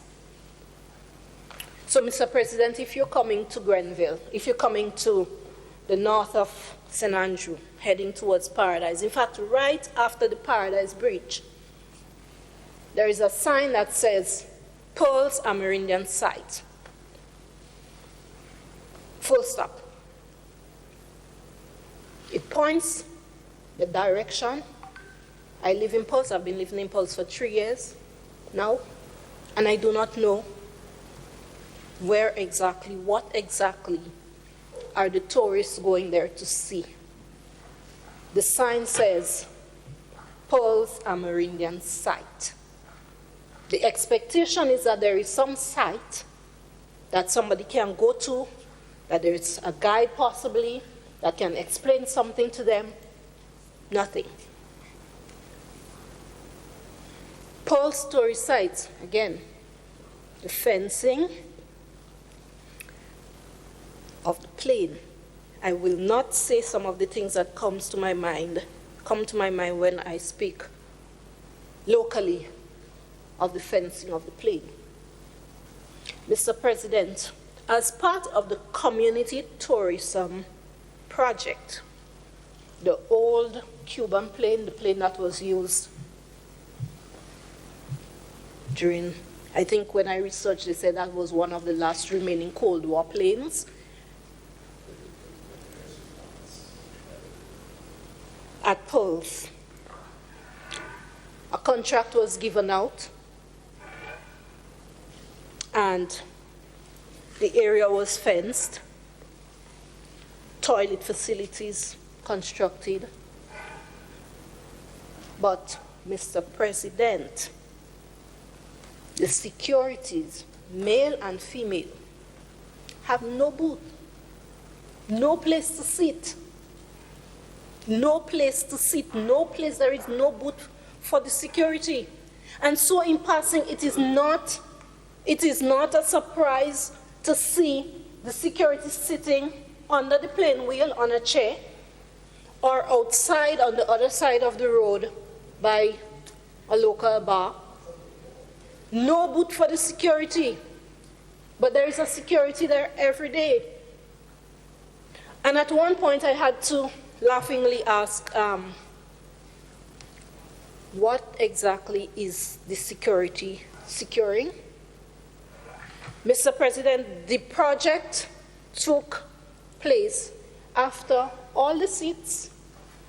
There is nothing in the plane. There is nothing in the plane. So when the tourists come, all they're seeing is the exterior of the plane. And they go in there, they take pictures, or they might be on the wing, and they take pictures. Community tourism. And that site has the potential for a really good tourist attraction. But as the honorable member said, I started sounding as an MP, so maybe I should wait before sharing. Maybe I should wait before sharing the ideas for that, to see what may happen. I don't know if that is a challenge that was thrown out to me. But that particular site can be a very good tourist attraction if developed properly. But at the moment, security comes to work. And mind you, the security guards are very vigilant. They're there all the time, all day. They end at 6. And tell yourself they're waiting there until 6 o'clock.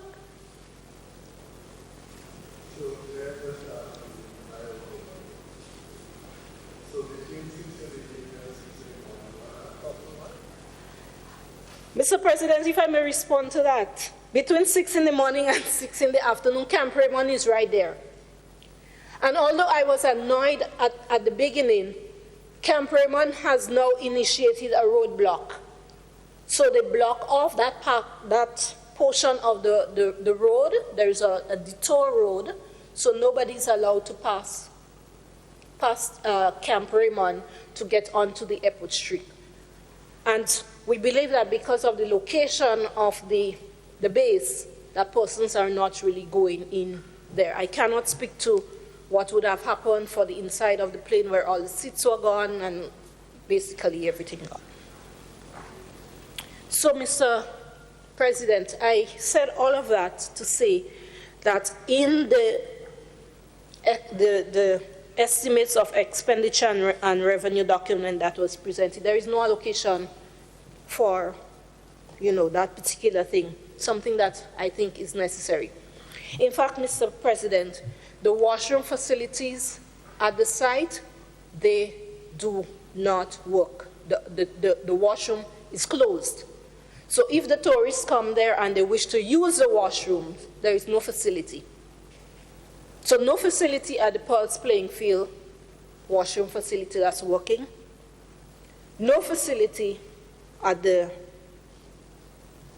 Pulse tourist site. I do not want to suggest what some persons do when they need to relieve themselves. My gate, just outside my gate, being one of the places being used for that. So, Mr. President, in concluding, having looked at the estimates as provided, I believe, yes, the government needs to be commended for some of the areas of focus.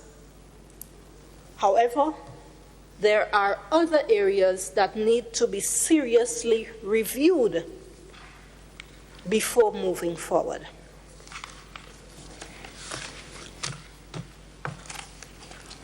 Particular reference being made now to unemployment, because the honorable member mentioned we need to get people back to work. So I wish to just speak to that. Labor force survey indicators. Our labor force, male, female,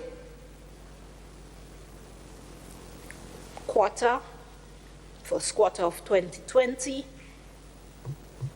total 50,197. The distribution is kind of even, 25,184 male, 25,013 female. Employed labor force. Employed labor force.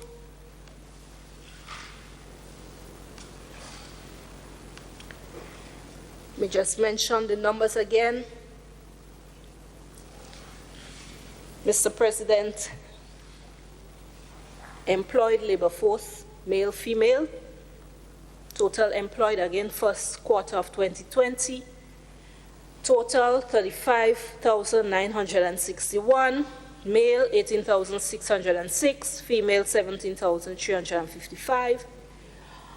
And we can go on. I have the numbers for the labor force unemployed, and I wish to speak to that. Because, Mr. President, we heard that 14,000 jobs were lost as a result of COVID. And we heard that the unemployment rate prior to COVID would have been brought down to, I think it was 15%, the honorable member mentioned, the lowest in quite a while, if not in the recent history or past of Grenada. But, Mr. President, we need to understand the measures that are being used to make such pronouncements. Unemployment. Unemployment in our context, with our measures being used, may be higher, the actual unemployment, because here is what is done. If somebody is seeking a job, they're not considered unemployed. And that's a fact. In the labor force survey that's used, if someone is seeking a job, they are not considered unemployed. If someone is seasonally employed for, let's say, 6 months of the year, and the next 6 months, they're not considered unemployed. If someone, let's say a hustler, works for 1 hour a week, washing a car, whatever, they're not considered unemployed. So these are the measures that are being used.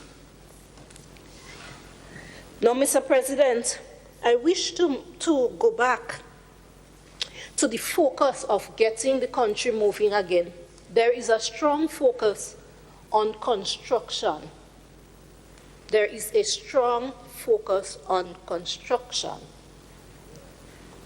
An assumption made here is that, and it's not a proper assumption, because out of the COVID-related unemployment issues, I think persons working in tourism would have been the most affected. Hospitality, whether it's, hotels or so on.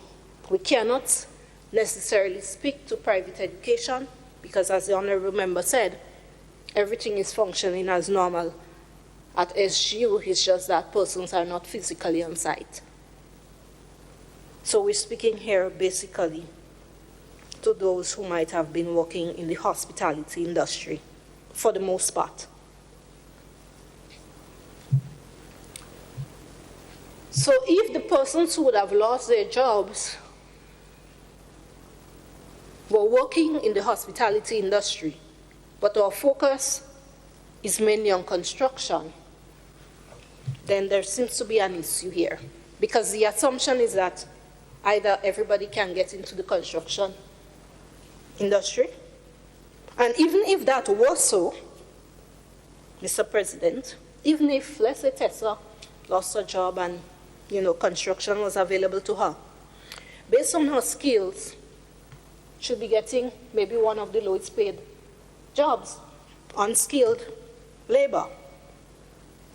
So yes, the construction industry will assist in getting people back to work, but there must be alternative measures for getting people back to work. Mr. President, we do not know how long COVID is going to be around for. We do not know. Some countries are going back into lockdown. We cannot continue this focus on tourism. We know what is happening. We see what is happening.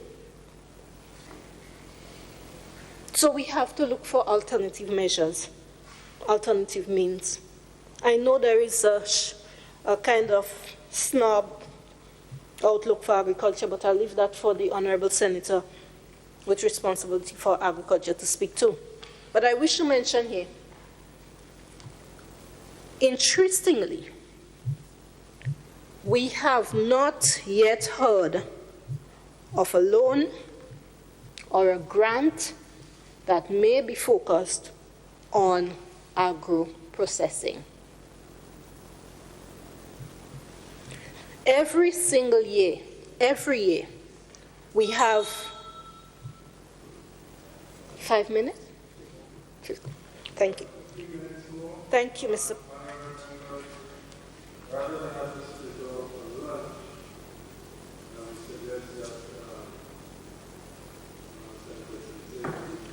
I'm finishing up.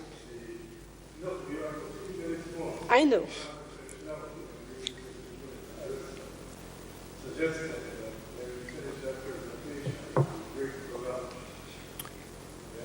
Yes.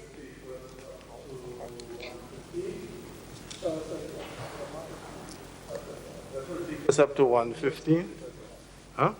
Yeah, and when we resume, Senator Steele, are we going to go beyond the 4 o'clock hour, or are we going to still maintain it at 4? Or you want to finish before 5 or on today's session? Or?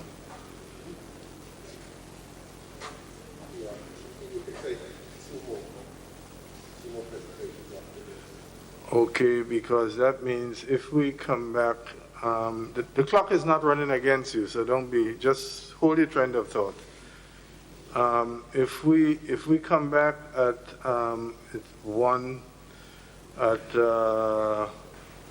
it's now 1 minute after 1 according to this. So if we come back at say 2:15 and we do the other 2, that will take us close to 5. Because it's an hour and 15 minutes, 2 and 2, 4 and 15, yeah. So we could be exiting somewhere in and between the 4:30 minutes to 5. And I'm assuming that members consider this to be a reasonable schedule? Yes? For those of you who have to travel far into the country and so on, in the face of all that's happening. Okay, you can resume. I will give you back the time. My records show that we took 2 minutes to do so. So at 13:17, you will conclude. Thank you, Mr. President. Mr. President, I was making the point that within the estimates that were provided, there was no indication that agro-processing would be pursued, as there was no allocation for it. And I was making the point, Mr. President, that every year, we have millions of pounds of fruits and vegetables either going to waste, or we may find one of the persons who do trade between the countries, whether it's Grenada, Trinidad, or whether it's Grenada, St. Vincent, buying these fruits and vegetables, some of them, sending them down to, or sending them off to another country, and then, Mr. President, we buy them back as a value-added product. We buy them back, red mango, golden apple stew, plum this, that, the next, plantain chips.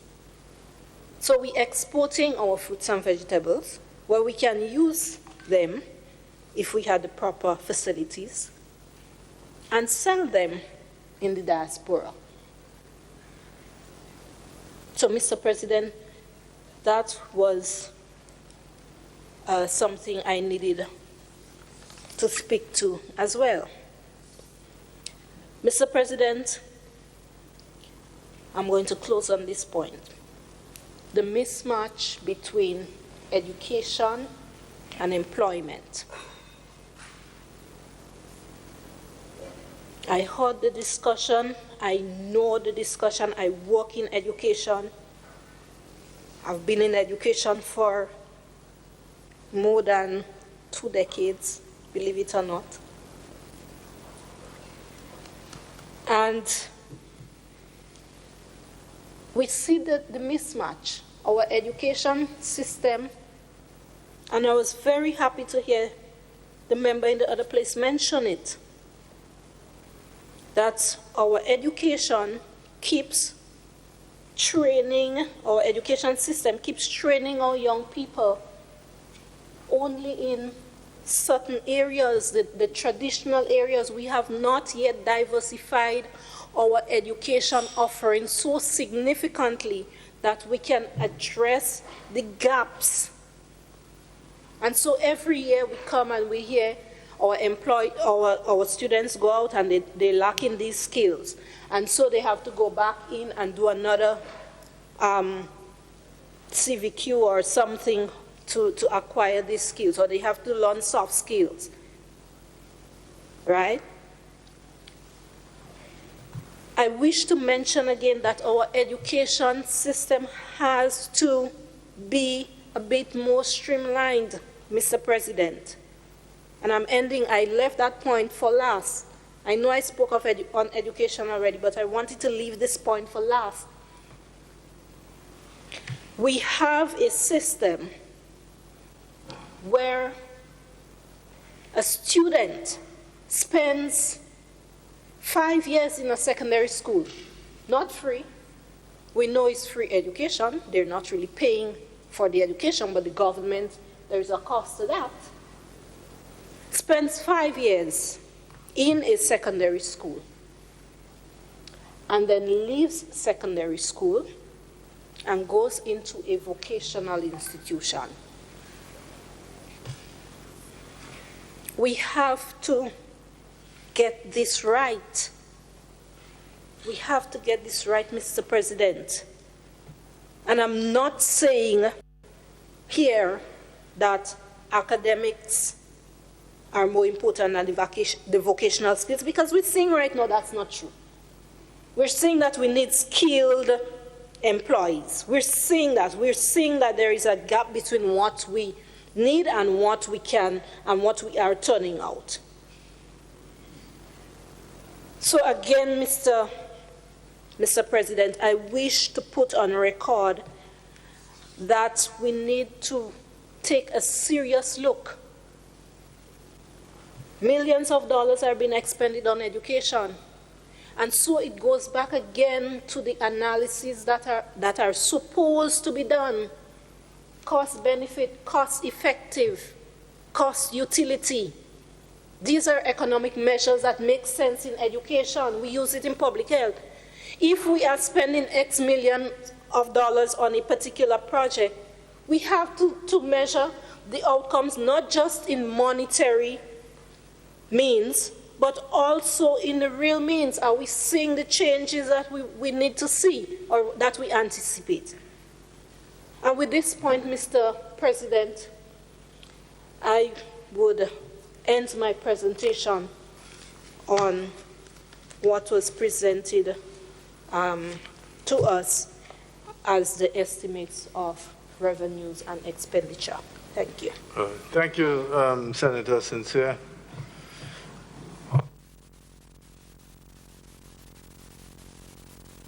Minutes of time. Lunch is ready.